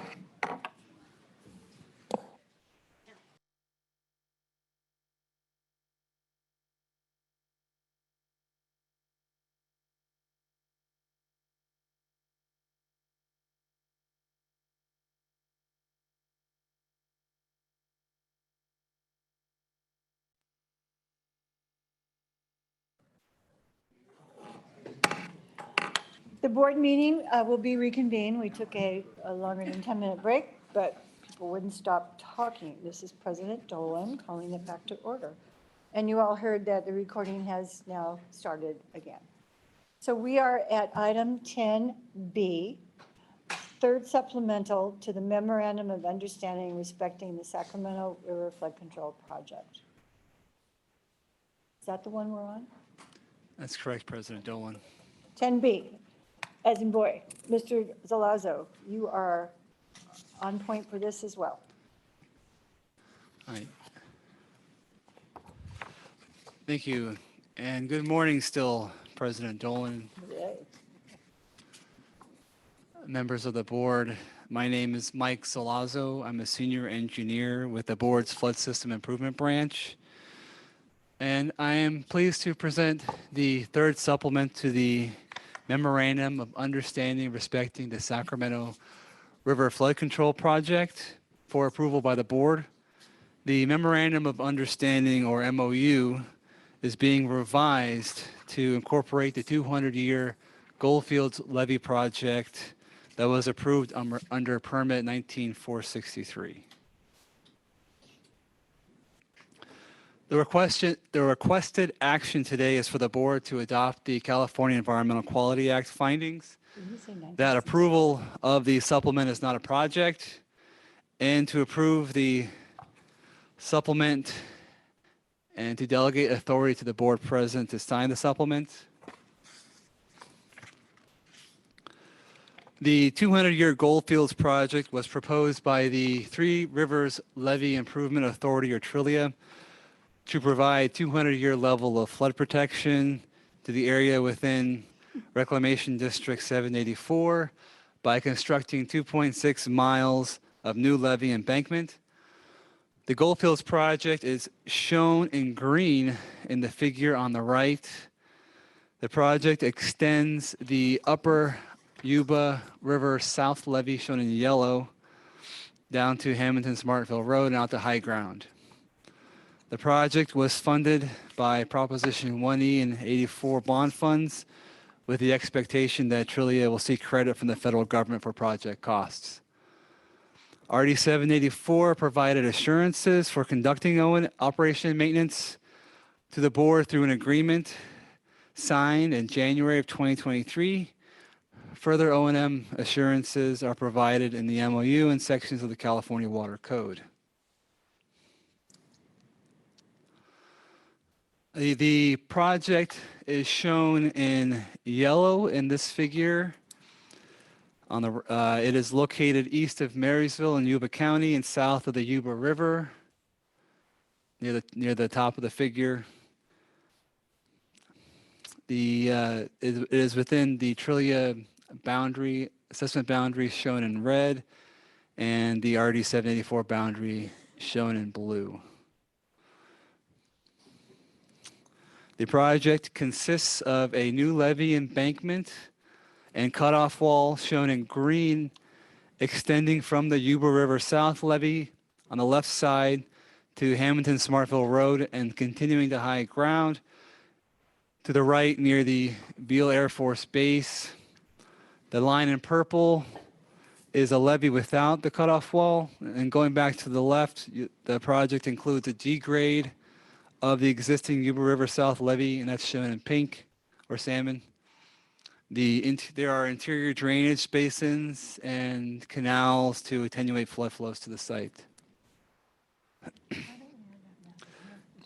Here are a few images of the levee after construction was completed. Image 1 on the upper left is near the tie-in with the Yuba River South levee, looking southeast towards Hamilton Smartville Road. Image 2 is of an access ramp about 0.4 miles from the tie-in. Image 3 is a curve in the levee around an electric transmission tower. You can see right on the right side, barely. After the levee turns along the Hamilton Smartville Road. Image 4 is the tie-in to high ground at the end of the levee.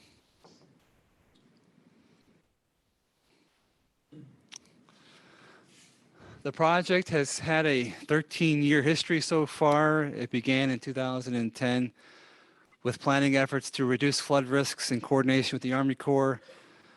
The Water Resources Development Act, or WRDA, of 2018 authorized the project to be constructed without federal funding due to the absence of a federal interest. The permit was issued in May of 2020, and construction was completed around April of 2021.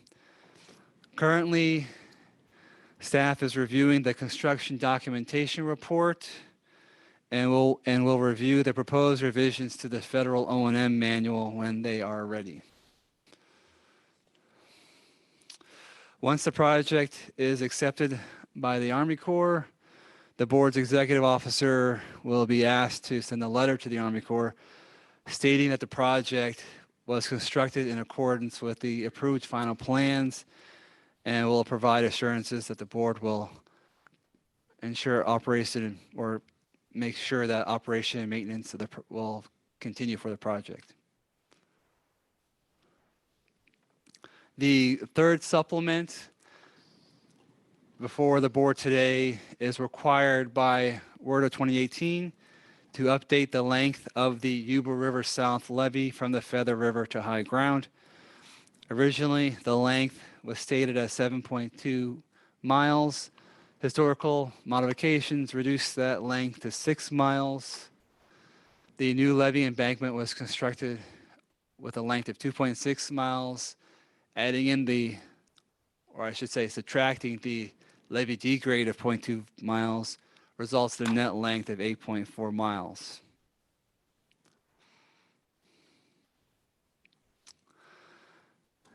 Staff recommends that the board adopt the CEQA findings and approve the supplement to reflect the new length of 8.4 miles and delegate the authority to sign it to the board president. That concludes my presentation for today. I'm happy to answer any questions. Thank you, Mr. Zalazo. Board members have any questions? I don't see anyone indicating that. I don't think this is going to be a 45-minute conversation, but we'll see. Is there anyone here in the audience who wishes to provide information, ask a question, or address this item? No one standing up? Do we have any hands? No.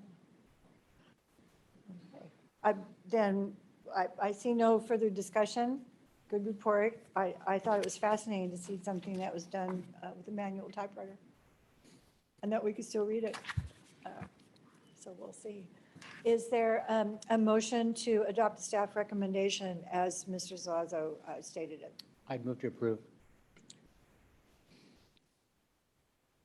Member Ramirez, motion. Is there a second? I'll second that. second member Johnson. One more chance, board members. Please call the roll. Board Member Ramirez. Aye. Board Member Grego is absent. Board Member Countryman. Yes. Board Member Bosler. Aye. Secretary Johnson. Aye. Vice President Valines. Aye. President Dolan. Looks like we're doing aye. That motion carries. It is approved by a vote of 6 members saying aye or yes, and 1 member is absent from the meeting today. Thank you. Hey, while we're here, I've got some other motions I'd like to make. Member Johnson wants to make another motion. No, I don't. Yes, sir. Apologies. No, that's fine. I don't want to, actually, I didn't want to be the only one making jokes today. So thank you for that. Okay. Any concluding remarks? No, thank you very much for your It's time. too short. We usually have you give a lengthy presentation and then Yeah. drill you, so. It balances out, President Dolan, you know. All right. All right. Item number, okay, what?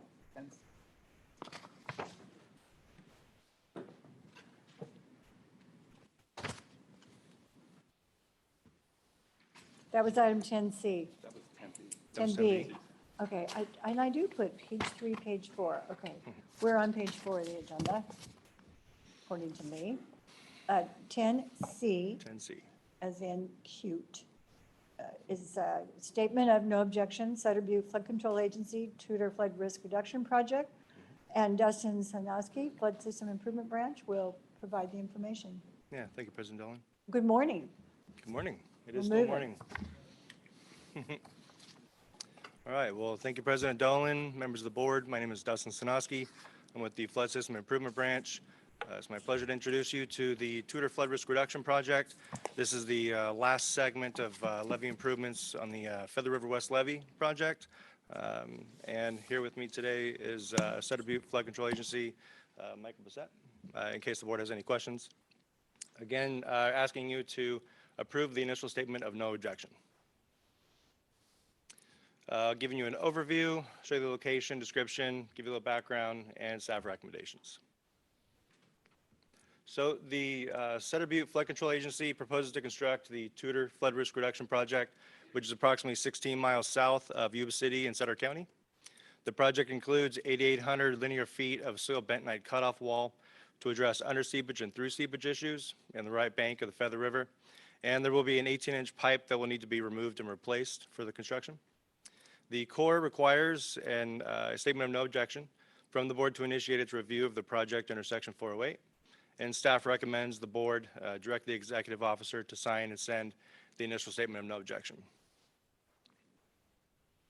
The project is located north of Sacramento, south of Yuba City, where the Sutter Bypass, East Levee, and the Feather River West Levee connect. A little closer. Right there, you see the Sutter Bypass. The project location is between the Sutter Bypass and Highway 99 on the Feather River West Levee on the Feather River. That's a much better location. Oh, right. Okay. And so, as you can see, pretty straightforward. About 1.5 miles, 8,800 linear feet soil bentonite cutoff wall, and that existing 18-inch pipe to be removed and replaced, about halfway. And so the project is currently not part of an ongoing or authorized federal study and is not eligible for credit under Section 221. Therefore, the board is not seeking credit, Section 221 credit. Approval under Section 404 of the Clean Water Act is anticipated to be required for these alterations. And the project requires lands owned by the non-federal sponsor, but will not require any lands owned by the Corps. The project design and permitting will be funded by CVFPB, and they are working on securing some additional funding from state or federal sources to cost share for the construction, but no state or federal funding has been secured as of now. CVFPB has said that they will fund the construction if no cost share becomes available. The initial statement of no objection is the first step in the multi-phase review for core Section 408 alterations, and the board will be asked to consider a final statement of no objection when the project advances beyond a conceptual design. So board staff recommends the board to find the transfer of initial statement of no objection letter to the Corps is a continuing administrative activity and is not a project under CEQA. Approve the initial statement of no objection of substantially the form provided, and direct the executive officer to sign and send the letter to the Corps. And that concludes my presentation. If you have any questions, I'd be more than happy to answer. And again, we have the representative from CVFPB here if the board has any questions for them. I know how you like to have, the applicant to actually, get up and sponsor their project, so. I do.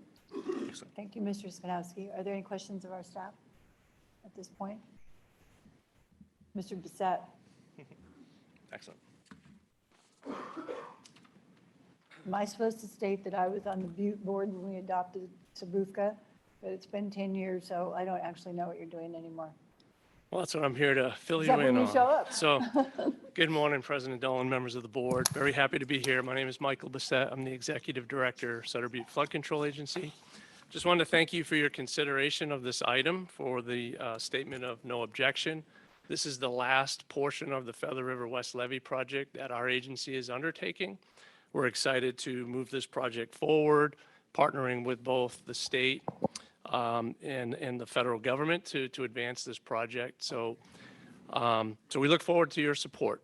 I just also wanted to let the board know we are going to be coming to this board next year with another project along the Sutter Bypass East Levee. So we are advancing additional levee improvements per our strategic plan.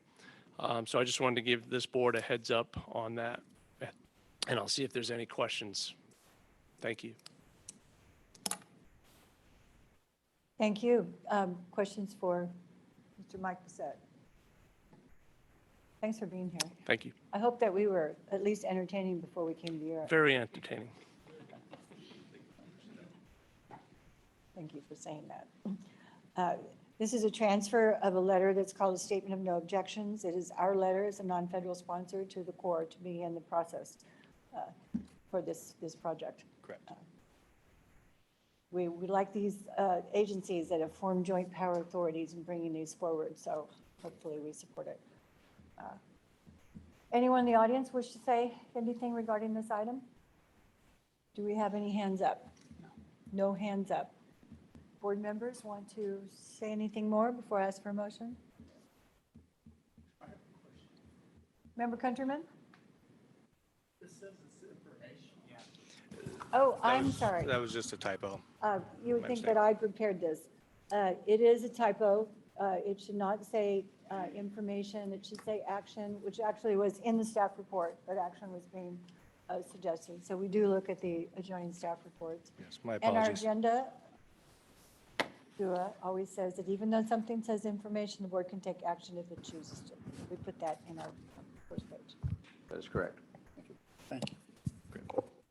showing you my law degree. All right. Is there a motion to take the action that staff did recommend in the staff report we received? I'll move to approve. Member Countryman makes a motion to approve the action requested. I'll second that motion. Okay, I got 3 seconds, so I'm going to give it to Member Bosley. Please call the roll. You know, the president's not supposed to make motions. That's why she asks. Me like I'm going to do it, but I'm not. Okay, please call the roll. Board Member Ramirez. Aye. Board Member Grego is absent. Board Member Countryman. Board Member Bosler. Aye. Secretary Johnson. Aye. Vice President Valines. Yes. President Dolan. Yes, I'll do whatever the vice president says. So, This motion is approved. There are 6 votes to approve, and we have 1 member who is absent at the meeting today. We just kind of go back and forth on whether we say aye or yes. So it's our little board joke. Thank you. Well, thank you all so much. Okay, that's done. Now, we will go to 10D, as in dog. YOLO, bypass, as in Darling. Yes. We approved some permits for the Darling Road. I saw that. I meant to call you on that. Yes, D as in darling. YOLO bypass, comprehensive study feasibility cost share agreement and local feasibility cost share agreement. Ruth Darling, Flood Planning and Programs Branch. Thank you, President Dolan. Still morning. Good morning, President Dolan, members of the board, Ruth Darling with the Flood Planning and Programs Branch. I also have with me today John Childs, who's the program manager for the U.S. Army Corps of Engineers on this, as well as Alicia Kirchner, who is Chief of Planning for Sacramento District. So if we have any Corps-related questions, which I gather we might, I'd like to call on them to help support.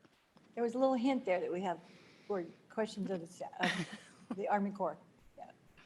So the intent of today's informational briefing is to provide the board and the public with information related to the YOLO Bypass Comprehensive Study led by the U.S. Army Corps of Engineers in collaboration with the Flood Board, the Sacramento Area Flood Control Association, and the Department of Water Resources. In order to conduct a comprehensive study, the non-federal sponsors, that is the SAFCA, as well as the Central Valley Flood Protection Board, and the U.S. Army Corps of Engineers need to enter into a feasibility cost share agreement. And so that is what this informational item is about.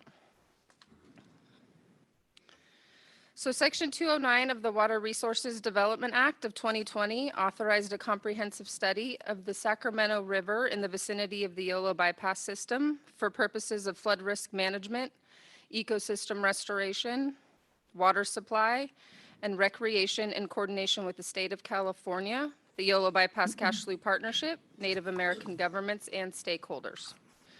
So USACE needs to perform a feasibility study to determine federal interest within this.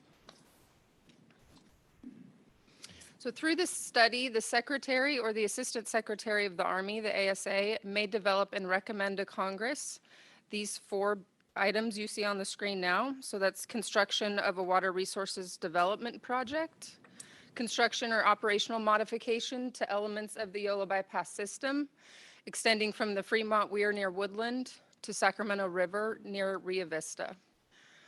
Additional monitoring or adaptive management measures to respond to changing hydraulic and climatic conditions, and identify additional geographic areas for additional studies, which will be considered a continuation of the comprehensive study. So this authorization directs the Army Corps to take a multi-purpose look at the bypass, not just for flood control, thus the direction to perform a comprehensive study. So in conducting the comprehensive study, the Secretary will be consulting with the federal, state, and local agencies, non-federal interest, and the YOLO Bypass Cash Flow Partnership and other stakeholders.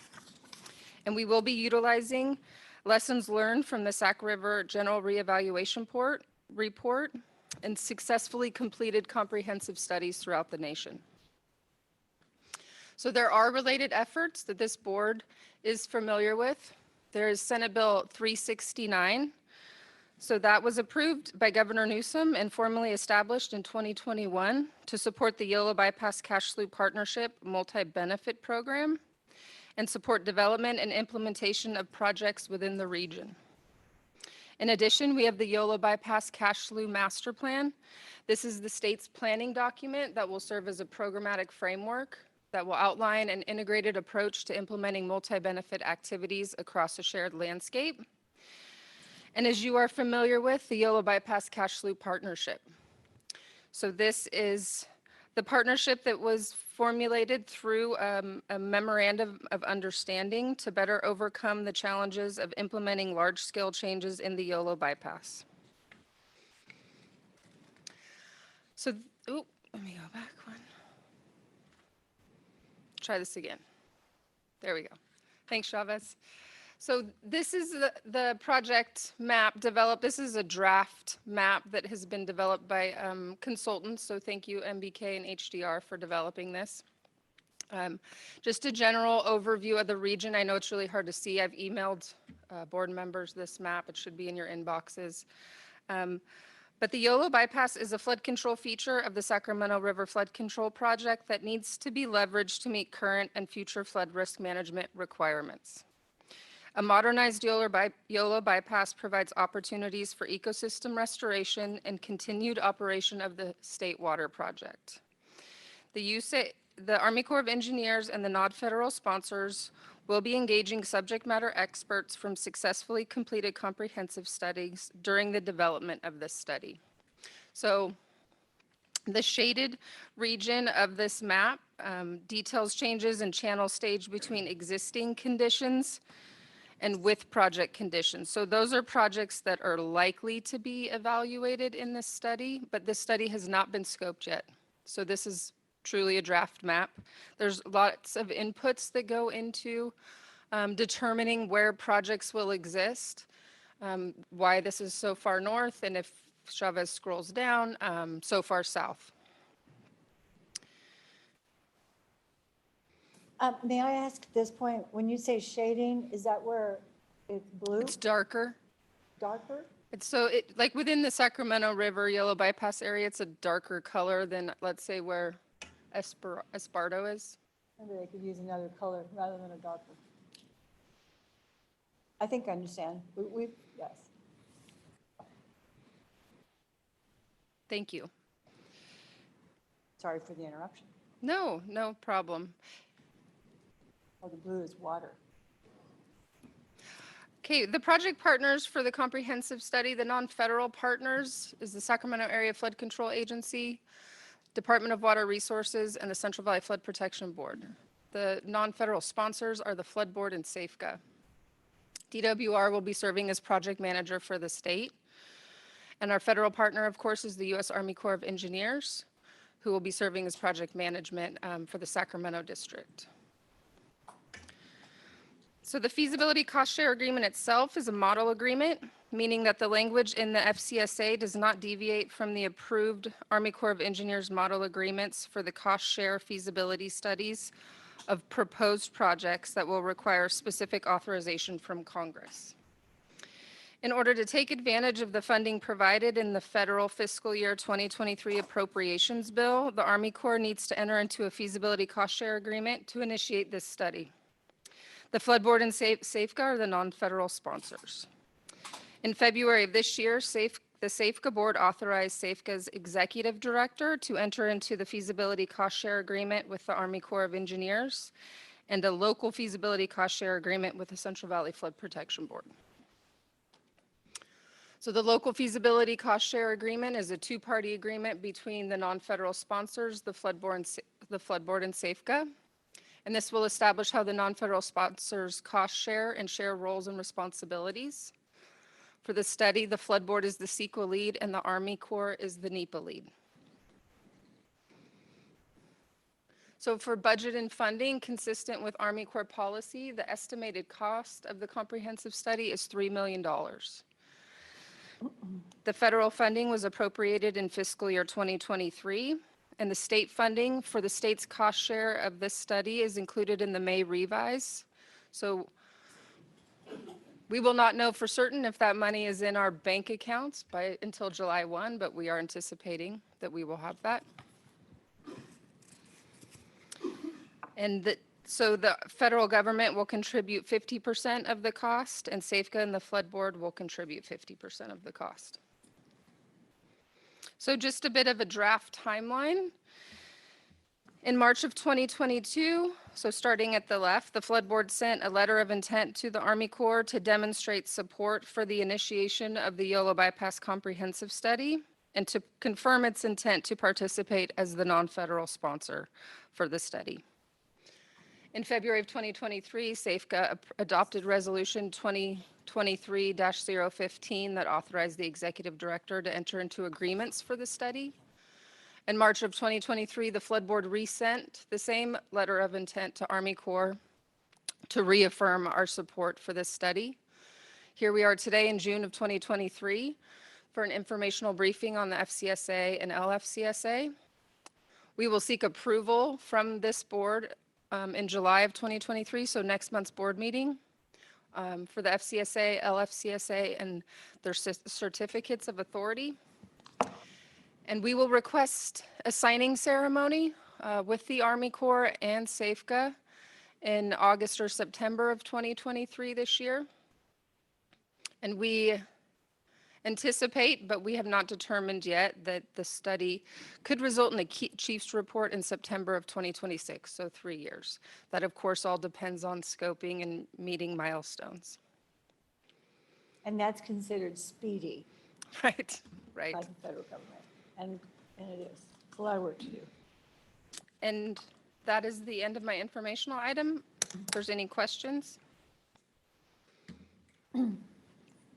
Thank you for that. Do you think the core representatives and partners here today did they indicate they wanted to say anything? Mr. Child, Ms. Kirschner? We could bring the microphone to you. Could pass it around. Okay. Thank you for that. I like how you just roll those FCSAs and LFC right out there. What? Yes. Good morning. Good morning again. Alicia Kirchner, Chief of Planning with the Corps of Engineers, Sacramento District. Really, I'm just here to support the Ruth's briefing. If you have any questions, I'm happy to address them. This is the authority we were hoping to have when we were talking about our prior conversation about Sac Bank today. This is a comprehensive authority, unique for the study area, opens up a lot of different perspectives that we'll be able to look at in the bypass. The bypass, of course, as you know, is a complex area. So that'll put us in a good position, I think, to be able to really look at opportunities to look at comprehensive management and potential modifications to it. Complex at every aspect you can think of, from geography, history, opinion. Yeah, indeed. Etc.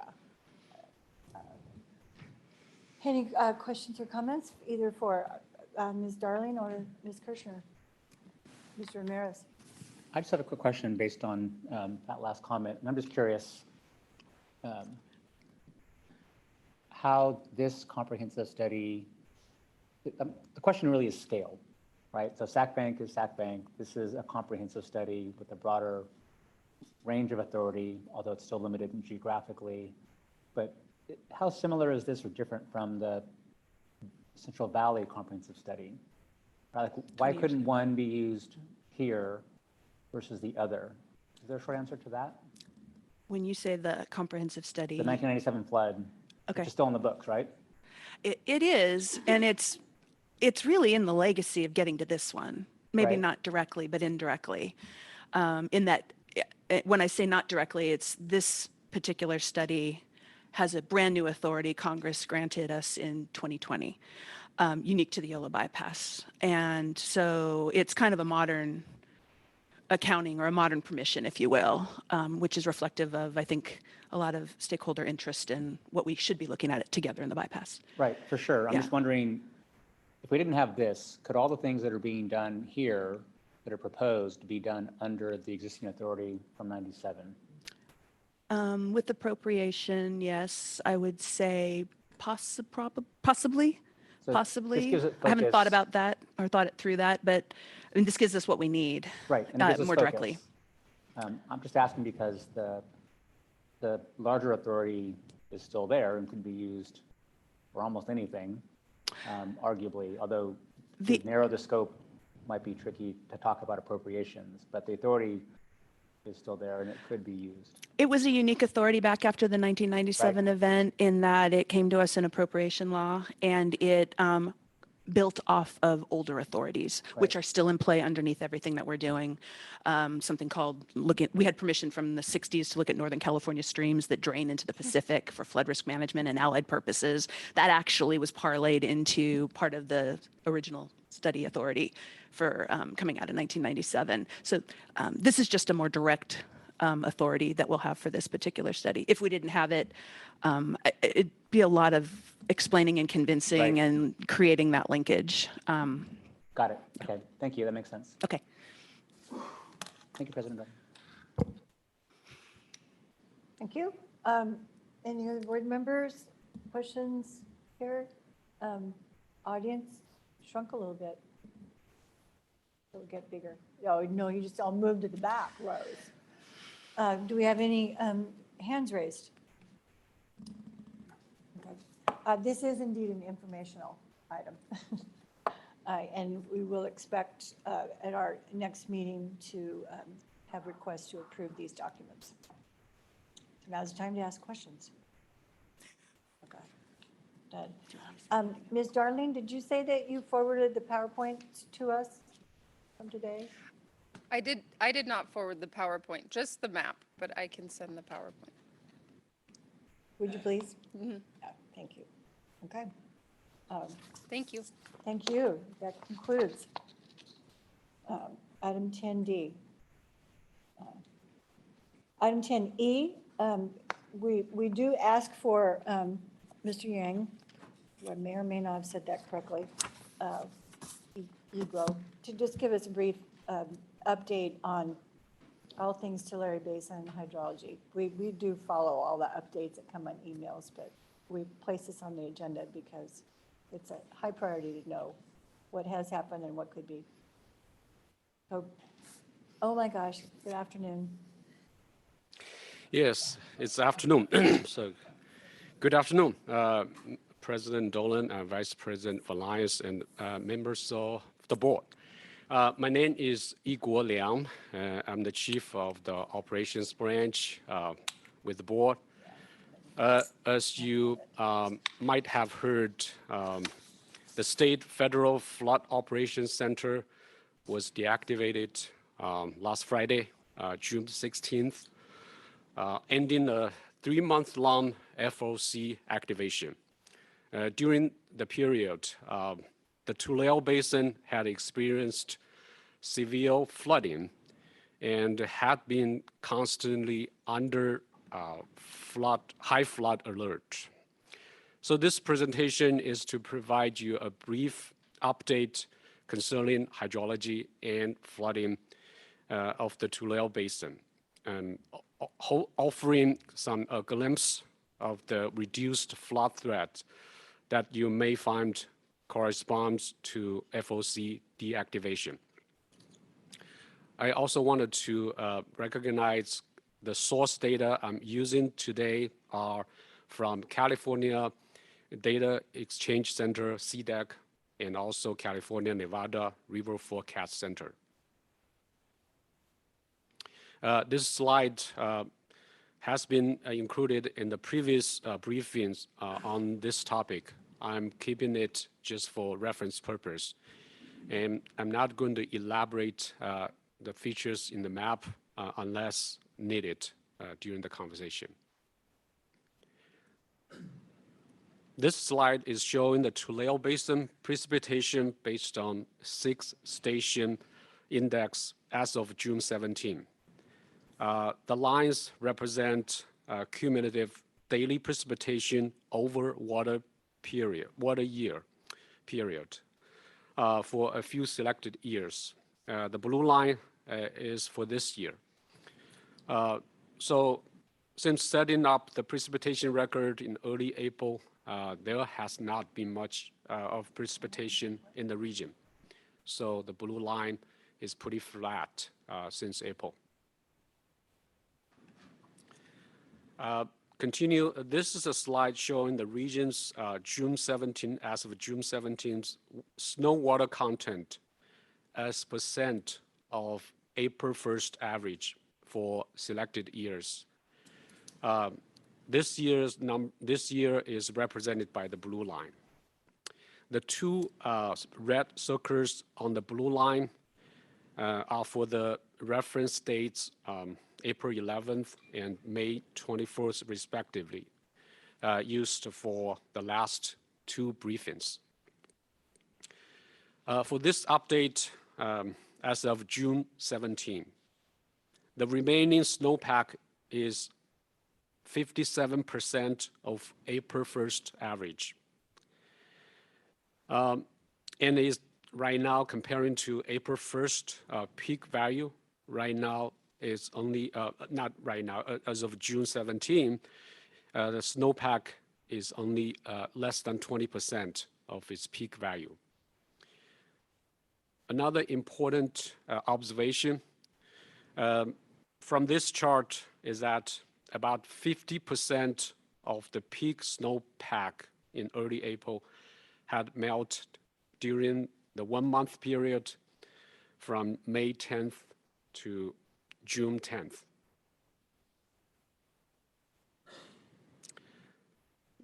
This slide shows the reservoir and snowpack conditions as of June 15. There are 4 charts on this slide. They are representing for the 4 reservoirs and their respective watersheds. So starting from the top left, if you go counterclockwise, they are for Kings River, Kaweah River, Tule River, and Kern River, respectively. So for each chart, the left bar represents reservoir conditions. The top portion is for available flood space, and the bottom portion for reservoir storage. The right snow bar represents the snow water content of the associated watershed based on DWR Bulletin 120 water supply forecast released on June 13. The 3 small lines on top of the snow bar represent 10%, 50%, and 90% exceedance forecast. I'm putting together kind of a reservoir and snowpack condition to show the trend over the last period, including the 2 previous briefing and this briefing. So this intent to show the trend again using this 3 snapshot because the charts are based on different scales. So please do not compare the bar's visual heights across snapshots. Instead, please focus on the snow bar height relative to the associated reservoir bar height and compare the ratios across the snapshots. Since the absolute value of reservoir bar, meaning the reservoir capacity, is constant, so you can conclude that the snow water content has significantly reduced over the period. Although the remaining snowpack has been significantly reduced, the reservoirs are relatively full on June 15, comparing to the two previous periods. So this means less reservoir space to regulate snowmelt inflows. So if there's an accelerated snowmelt occurs in the next few weeks, it can still pose flood threat. Temperature is a key factor driving snowmelt, driving the pace of snowmelt. This slide is showing the observed and forecasted temperatures for the Kings River watershed at elevations 5,000 feet to 8,000 feet. The yellow line is for the long-term average. The vertical line separates observation and forecast. To the left is for observation for past 5 days. To the right is forecast for the next 10 days. So far, we have experienced pretty mild temperatures, and actually the temperatures have done us a big favor in the sense of a pace of snow melting. The temperatures, based on the latest forecast, which I just had this morning, snow melt briefing hosted by DWR, the temperature actually will increase, and the July temperature will be high above average, above normal.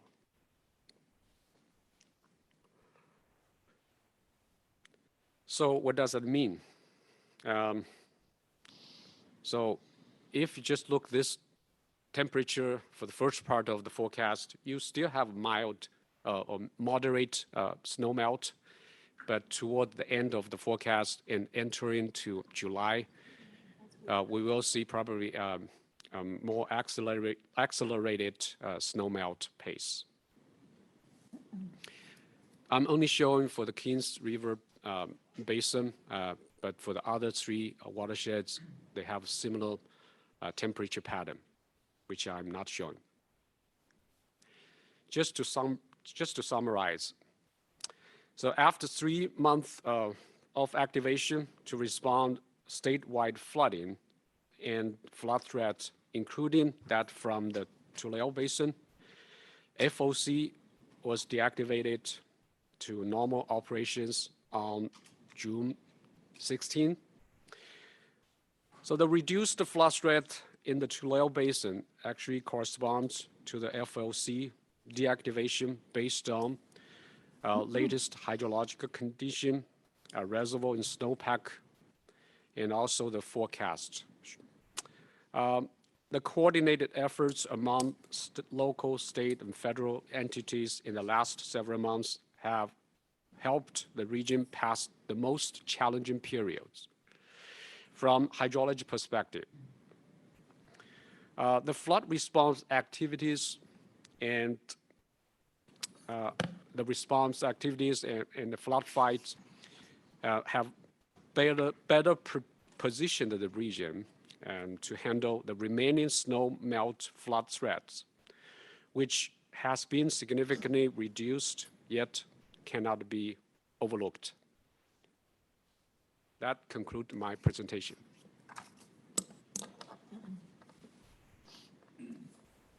Thank you. You said it would be not a lot of information, but you did a remarkable job. I really do appreciate that you do this in each meeting. It's good information to have. Sort of coalesces all the emails and notices that we get. Board members, any questions? Member Ramirez? Just a thank you for continuing to do this and to keep it on our radar. And maybe a suggestion for our president to consider, not to make it another workshop, but it might be nice to have a short discussion at some point in the future, not so much about all the things that happened in the last 6 months, but if there's anything that this board might suggest could be done to be better prepared the next time based on that experience. So if there's a way maybe to work with our executive team to tee some things up. We could spend a lot of time talking about what did happen, which we've done a little bit of. I'm more focused on, based on that experience, what would we do? And if the staff has ideas about things that we could do, or GDBR has ideas about things that we could do, or the Corps has ideas, those would be good to tee up. So I leave that in your capable hands. There are some discussions going on. I think they will become more robust now that there's some understanding of what the consequences are going to be from here through the snow melt. Yes, it is on my radar, which I figured it was on all of yours. I'm just not quite sure it will be there quickly. But we've all learned, and there's quite a lot of ideas about what can be done for the future. Yeah, thank you for that, reminding us. Member Countryman. Just in response to Tim's, maybe we could ask the Flood Center to give us a after-action report, not right away, but maybe something like September or something, lessons learned. That's a great idea. I'm sure they're doing that. It'd be great to see it and to talk about it. Thanks, Joe. The executive officer is writing that down. We think September will be after action. Hard to know. Hard to know. It snow tomorrow, right, Mr. Valines? Okay. Board members, audience, hands up. No hands. Okay, thank you. Thank you. Mr. Wright, you're up. Item 10F. Our Chief Engineer, Michael Wright, will give us an update of activities and effort for the Middle Mile Broadband Initiative. Good afternoon, President Dolan, members of the board, Michael Wright, Chief Engineer. Just a brief update today on our efforts towards the Middle Mile Broadband Network. I've gone through the background a couple times now at previous board meetings, so I'm not planning on getting into that. The same maps that have been shown that just show the extent really over where we have authority for the project. And then what my updates for this month are, we're still finalizing that interagency agreement among the board, CDT and Caltrans, so that's still being worked out. We continue to coordinate with DWR for necessary consultant services that we will need through their contracts. It's a big effort, a lot of work coming at us, around 190 crossings that, we'll need permits or other approvals for. So working on ways to make sure that we're able to deal with that amount of extra workload. And then still coordinating with DWR to update our database, which is another big lift to allow consultant access to our database. It's really an internal database to the state, so allowing others access to it. I don't know the technical methods, but that takes some time to happen as well. And that's all I have for this month. When do you think we'll see the first collection of permit requests? I don't know. I'm not really sure when they plan to start submitting. I would expect, my colleague Steve Lamb's going to come up and answer that question. Do you have an expectation when the interagency enacted? Tomorrow. Steve Lamb, permitting section chief. We're afternoon. working through the details on the interagency agreement currently. Part of those are with the DWR staff. And then we do expect permit applications to come in pursuant to that agreement being finalized. If we take them on before, we may not be reimbursed our fees or anything. So we are in a bit of a holding pattern. We are continuing to work with Caltrans and Department of Technology on the schedule, keeping everybody abreast. Look, time doesn't stop. We got to get going. So No, this is a very needed project, and we're just going to shine with help our part. yes, ma'am. I know that. Thank you. Thank you. Thanks for that. Any questions of the member countryman? Just a quick question, Mike. What's, when you say we're updating our database, is this like permits, like for bridges, or we're making them available electronically? What is the update of the database? Steve Lamb, permitting section chief. So the updates to the database will allow those consultants to look into what permits are existing. So most of these elements will be attached to bridges. And so we want to ensure that those existing permits, one, exist, and two, that those elements are incorporated. Secondarily, they will need access to our database to ensure that the information that's provided to the consultants is adequately housed for future use. Well, the update we had on our modernization, or whatever you want to call it, electrifying or digitizing our data, is we have a very, very small percentage of our permits that are digitized. So are we talking about doing a review where these lines cross and digitizing those to make them available, or what are we trying to do to expedite this? It's a two-part. So as far as the legacy data, as we've gone through, we have about 20,000 permits that have not been fully incorporated. So some of that information may be required pursuant to a review of what's being requested. So that's step one. So yes, we're looking for modernization to get that legacy data into the database. And then the part two of that is to be able to utilize any new incoming data is coming in digitally, but we would need permission for the consultants to be able to put that on our database so it's not redundant work where staff would have to do. Sounds like a heavy lift. Hope we're ready to form one. Thank you. It does seem complicated and not without its own cost and effort. But I would hope we would not wait for that to be perfect before we start our permitting for something that needs to get done. Not at all, President Dolan. We're poised and ready. So Yep. Appreciate it. Yeah, no, it's complicated and the geography is very large. But its importance cannot be overstated. Board members, did you come forward to say something else, Mr. Wright, or are you ready for questions? I have nothing else to add. Okay. If there's additional questions, we can try to take those. Okay, well, it looks like the audience now is our staff, so I don't think they want to take you on. Any hands up? No. Okay, thank you. We look Thank you. forward to the next effort. Let us know how we can help move anything along.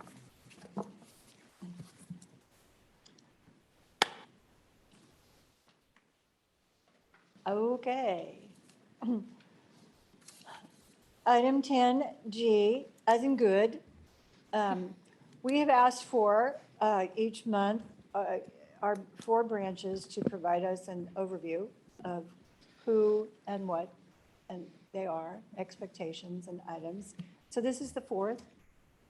That went pretty quickly, 4 months. So Ruth Darling, again, Flood Planning and Programs Branch Manager. Good afternoon. Thank you. Thank you again, President Dolan, members of the board. Ruth Darling, I'm a Program Manager 2 with the Flood Planning and Programs Branch. And I'll be presenting today an overview of our branch. So I will go through staff introductions in our branch mission. I will cover what we do, our current planning efforts, as well as looking ahead. So this is our Flood Planning and Programs Branch. The mission is that we serve as the flood and multi-benefit planning experts at the board. That's really a photo of you? That is, we all look a little Oh, you're stretched. elongated. We All look right. elongated, yeah. And they're present, so Yes, that one actually, we look you more actually accurate. get to stand. Ruth Darling. Wendy Wang. Elongate yourself. Leany. That, yes, you got taller, okay. Okay, as mentioned, I'm Ruth Darling. I'm manager of the branch. And prior to founding this branch, I served 7+ years at the Flood Board and DWR, and 5 years in the private sector, working on planning, biological resources, energy, infrastructure projects, and CEQA-related activities. Wendy Wang is our senior engineer. She joined us in September of 21 and has nearly 12 years of experience at state agencies working in water resources, multi-benefit planning, engineering design, emergency response, contract management, floodplain management, and collaborative interagency efforts. Megan Galini is our senior environmental scientist. She joined the branch and state service in May of 2021. Megan brings 17 years of experience related to CEQA, multiple technical resources, statewide programs, project management, and planning from her earlier career as a consultant. And rounding out our team in September of 2021, Christine Van Skyke is a Program Manager 1. She joined the branch and brings 23 years of experience in state service in communications and engagement, grant programs, data management, and collaborative government efforts. So what do we do? The Flood Planning and Programs Branch coordinates and collaborates with a wide variety of local, state, and federal agencies on various plans and programs. This includes the Central Valley Flood Protection Plan and its conservation strategy, of course, the Yolo Bypass Cash Slough Partnership, the Governor's Water Resilience Portfolio, the Sustainable Groundwater Management Act and associated groundwater sustainability plans, as well as the Sacramento-San Joaquin Drainage District Assessment District Feasibility Study. We participate in project delivery teams, communication and engagement, and coordination meetings.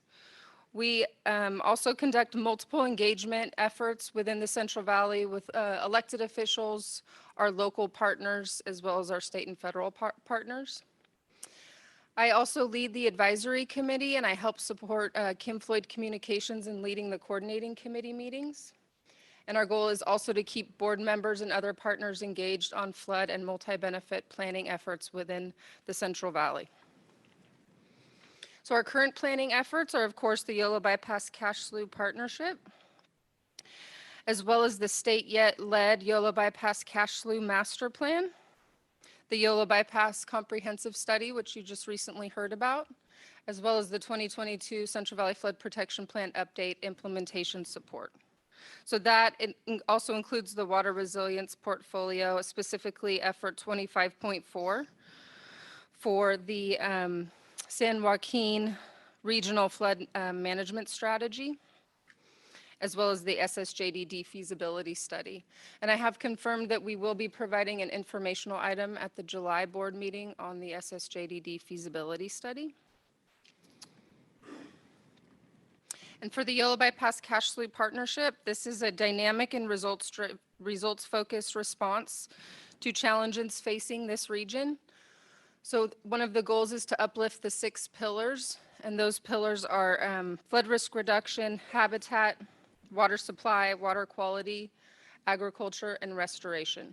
So the theme of the partnership is all boats rise with those pillars in mind. We are supporting DWR in developing the master plan for the region, and we are the CEQA lead for the program environmental impact report for the master plan. We are supporting the planning efforts and potential projects by addressing barriers, which include things like funding, permitting, and governance. And our goal is also to align with the Yolo Bypass Comprehensive Study.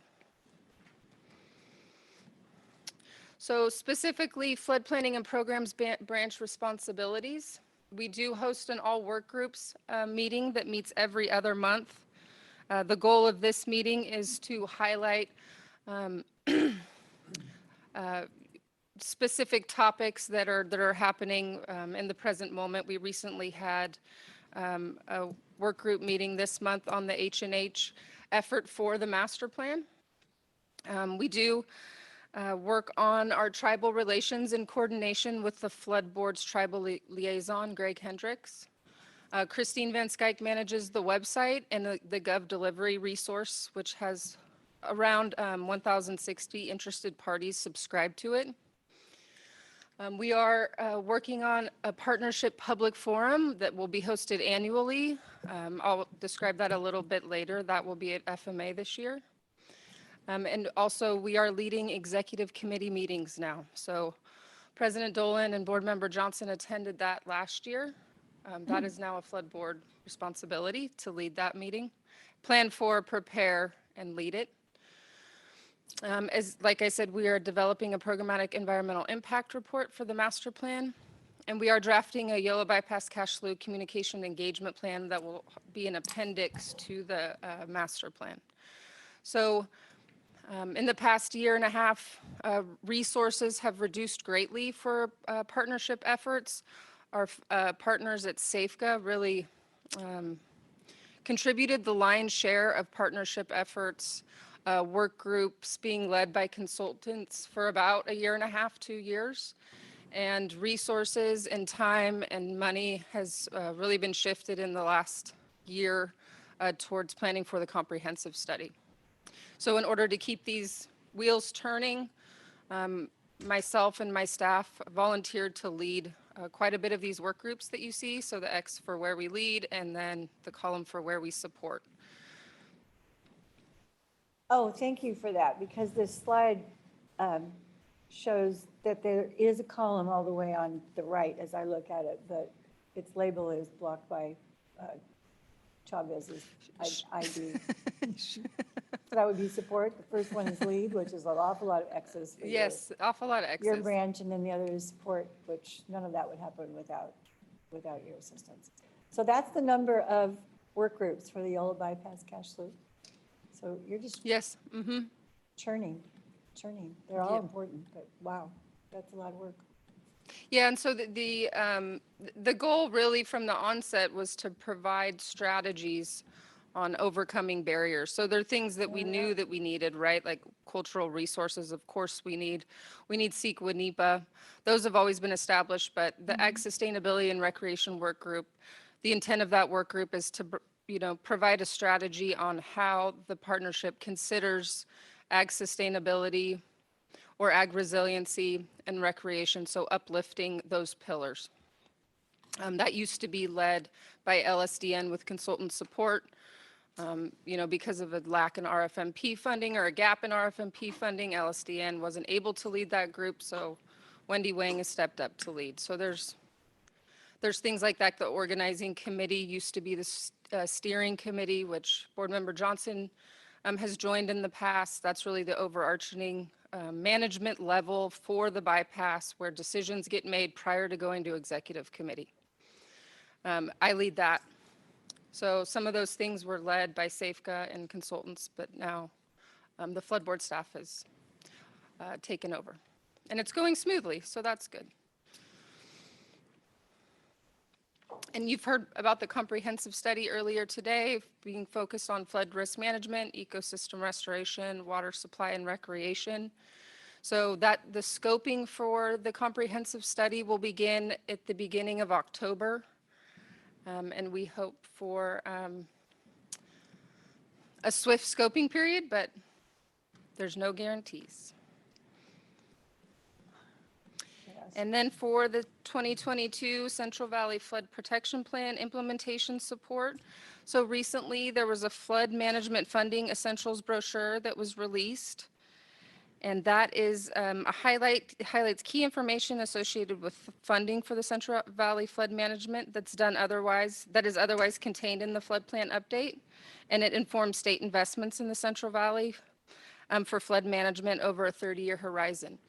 I did want to mention that Board Member Griego found a mistake in the flood planning brochure from Feather River, should have said Yuba River, for flooding, I believe, in the 1980s. The electronic version of that has been corrected. So what's on our website is correct. Unfortunately, they were printed before that mistake was recognized, so the printed version is still a mistake.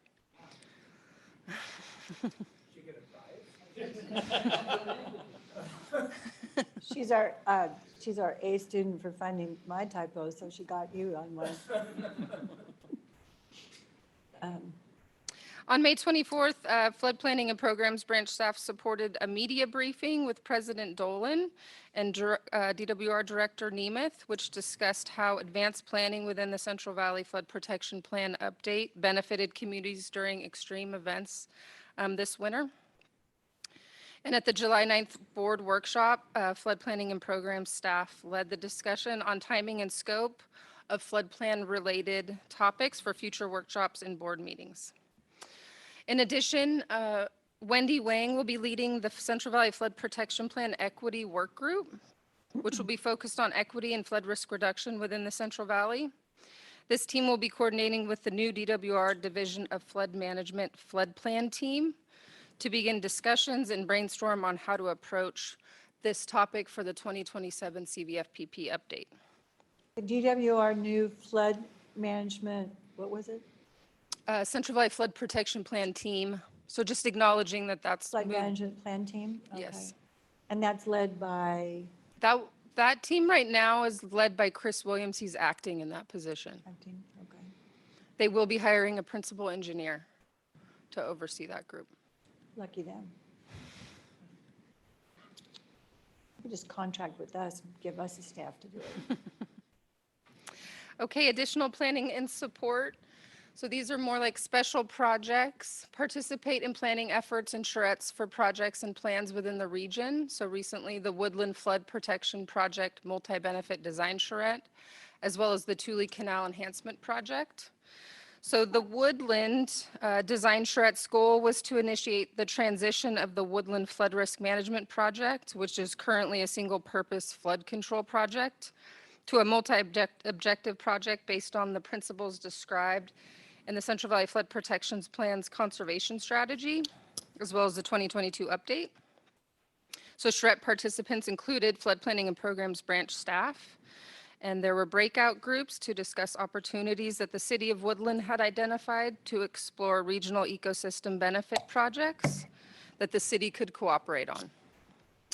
The Tule Canal Enhancement Project is a feasibility study to enhance the existing Tule Canal corridor within the Yolo Bypass as it runs through Conaway Ranch. This project is being conducted by the Conaway Ranch Preservation Group, owners of the Conaway Ranch, through funding by the Reclamation District 108 under a Bureau of Reclamation grant. The study will evaluate environmental enhancement concepts to expand wetland functions of the Tule Canal on Conaway Ranch. Oh, I'm sorry. As staff recently participated in the Delta Stewardship Council's Delta Adapt Stakeholder Work Group meeting to support the council's development of adaptation strategies and tools. The state, regional, and local governments can help communities, infrastructure, and ecosystems thrive. And earlier this year, staff provided internal support to the emergency response efforts and planning efforts in the Tulare Basin. And we continue to monitor groundwater sustainability plans and submittals for groundwater basins within the board's jurisdiction. We review those GSPs, develop comment letters, and interface with GSA representatives interested in meeting with the flood board. So looking ahead, in September, the team will host an open house type format session for the Yolo Bypass Cash Slough Partnership at the Floodplain Management Association Conference in Los Angeles. Informational posters and other materials will be available, and planning for that event is currently happening. We are supporting the comprehensive study efforts, as well as the state-led master plan, admin draft development, as well as comment review and support. We are the leads for the Yolo Bypass Partnership Communication and Engagement Plan. So Christine is actively working on drafting that. And Megan is the lead for the Yolo Bypass Cash Slough Program EIR admin draft development in support with our consultant team. So like I said earlier, we will be diving into equity efforts focused on floodplain for the Central Valley Flood Protection Plan, as well as scoping for the 2027 update, as well as partnership engagement or partner engagement. And that concludes my presentation. Are there any questions? Nicely done. Thank you. Thank you, board members. I think we wore ourselves out. Just to say thank you. It's all really good work. I'm counting on you. Every single agenda item at least twice. Member Countryman. I am, yes. Member Countryman. It's just great to see you taking the lead on so many of these things rather than be a passive attendee, you know, sitting there, not leading. And it's just really fantastic. And I'm very gratified to hear your report and see where we're going. Thank you. Thank you for that. I second that. And I would add, this board is not unaware that you took this on without increased resources or staffing, and that we need to figure out how to assure that resources come with the effort that you're doing. I don't have my magic wand yet, but I'm working on it. I'm working on it. Thank and you. we have someone in the legislature now that will help us.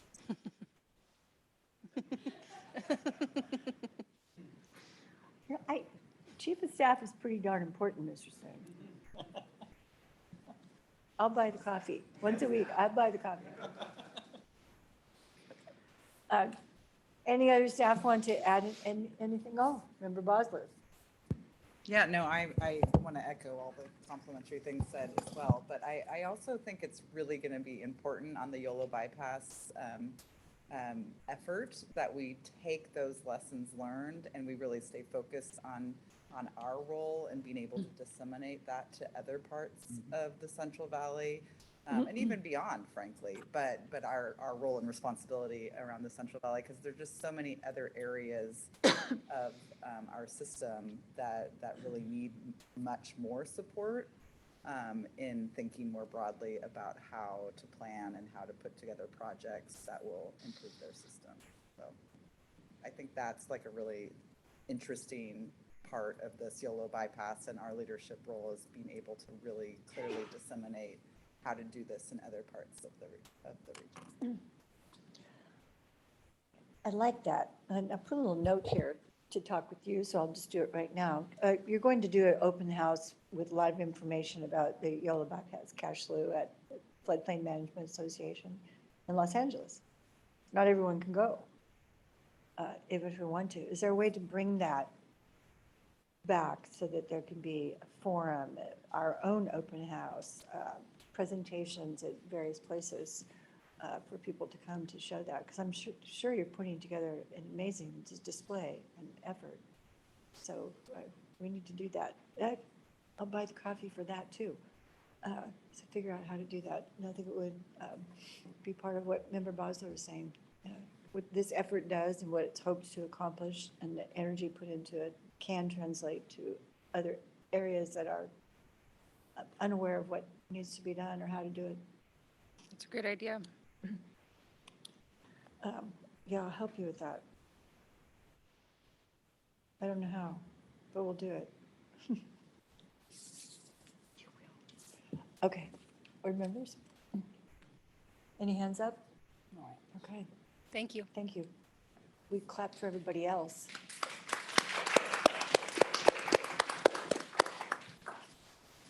Okay, moving right along. You want a break? Yeah, we're moving. Item 11, is that right? Yes. Okay. We receive written reports. They're submitted to us from administration. Operations Branch, Flood System Improvement Branch, Environmental Services and Land Management Division, and Flood Planning and Programs Branch. We prepared one along with the presentation today. So we do appreciate those. So those are received. Item 12, board comments, committee updates. Our coordinating committee will meet next week. Advisory committee, we've been struggling with how to restart. But we will. The we is Dolan Johnson, who's taking, yes, we will. And I did see on the online participation, David Martesian, I don't know if he's still there. So I'm glad he's with us again. Any other board or committee updates? Just out of curiosity, who's registered for FMA so far? Member Countryman, Council Dua, are you going? Yes. Our executive officer. Yeah, I can't either. Got a lot of, well, Member Grego's gone. Member Grego's going. So, yeah. Well, hopefully, that Ruth branch is going. Sounds like you're in charge of the open house in between sessions, which is great. Okay, upcoming board meetings or committees. Coordinating committee will be next Wednesday. We have a board workshop on the 14th, and have we determined a subject matter yet? It's designated floodways. What? Designated floodway. Oh, there needs to be a little bit of a rearrangement based on staff availability, information to be comprehensive enough. So June 14th is going to be a workshop on designated floodway. Just want to let you know that. We gave like 19 items for workshops when we talked, so it had to be figured out when would be appropriate. And then the next time we meet in business session is July 28th. July. Okay. This is what I'm suggesting at this point, because I said we'd end this meeting at 1. We're going to take a 10-minute break. We're going to take snacks.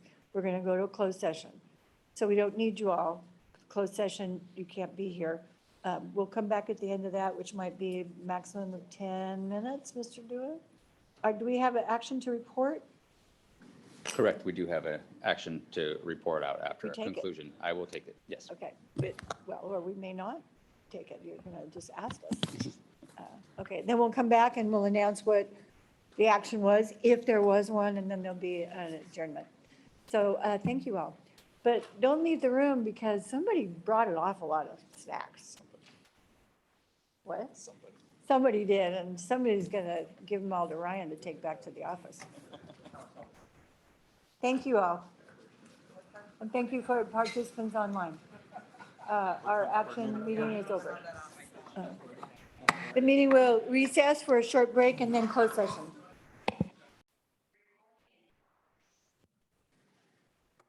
This is President Dolan. We conducted the closed session as we announced. And there's one announcement that our council will make.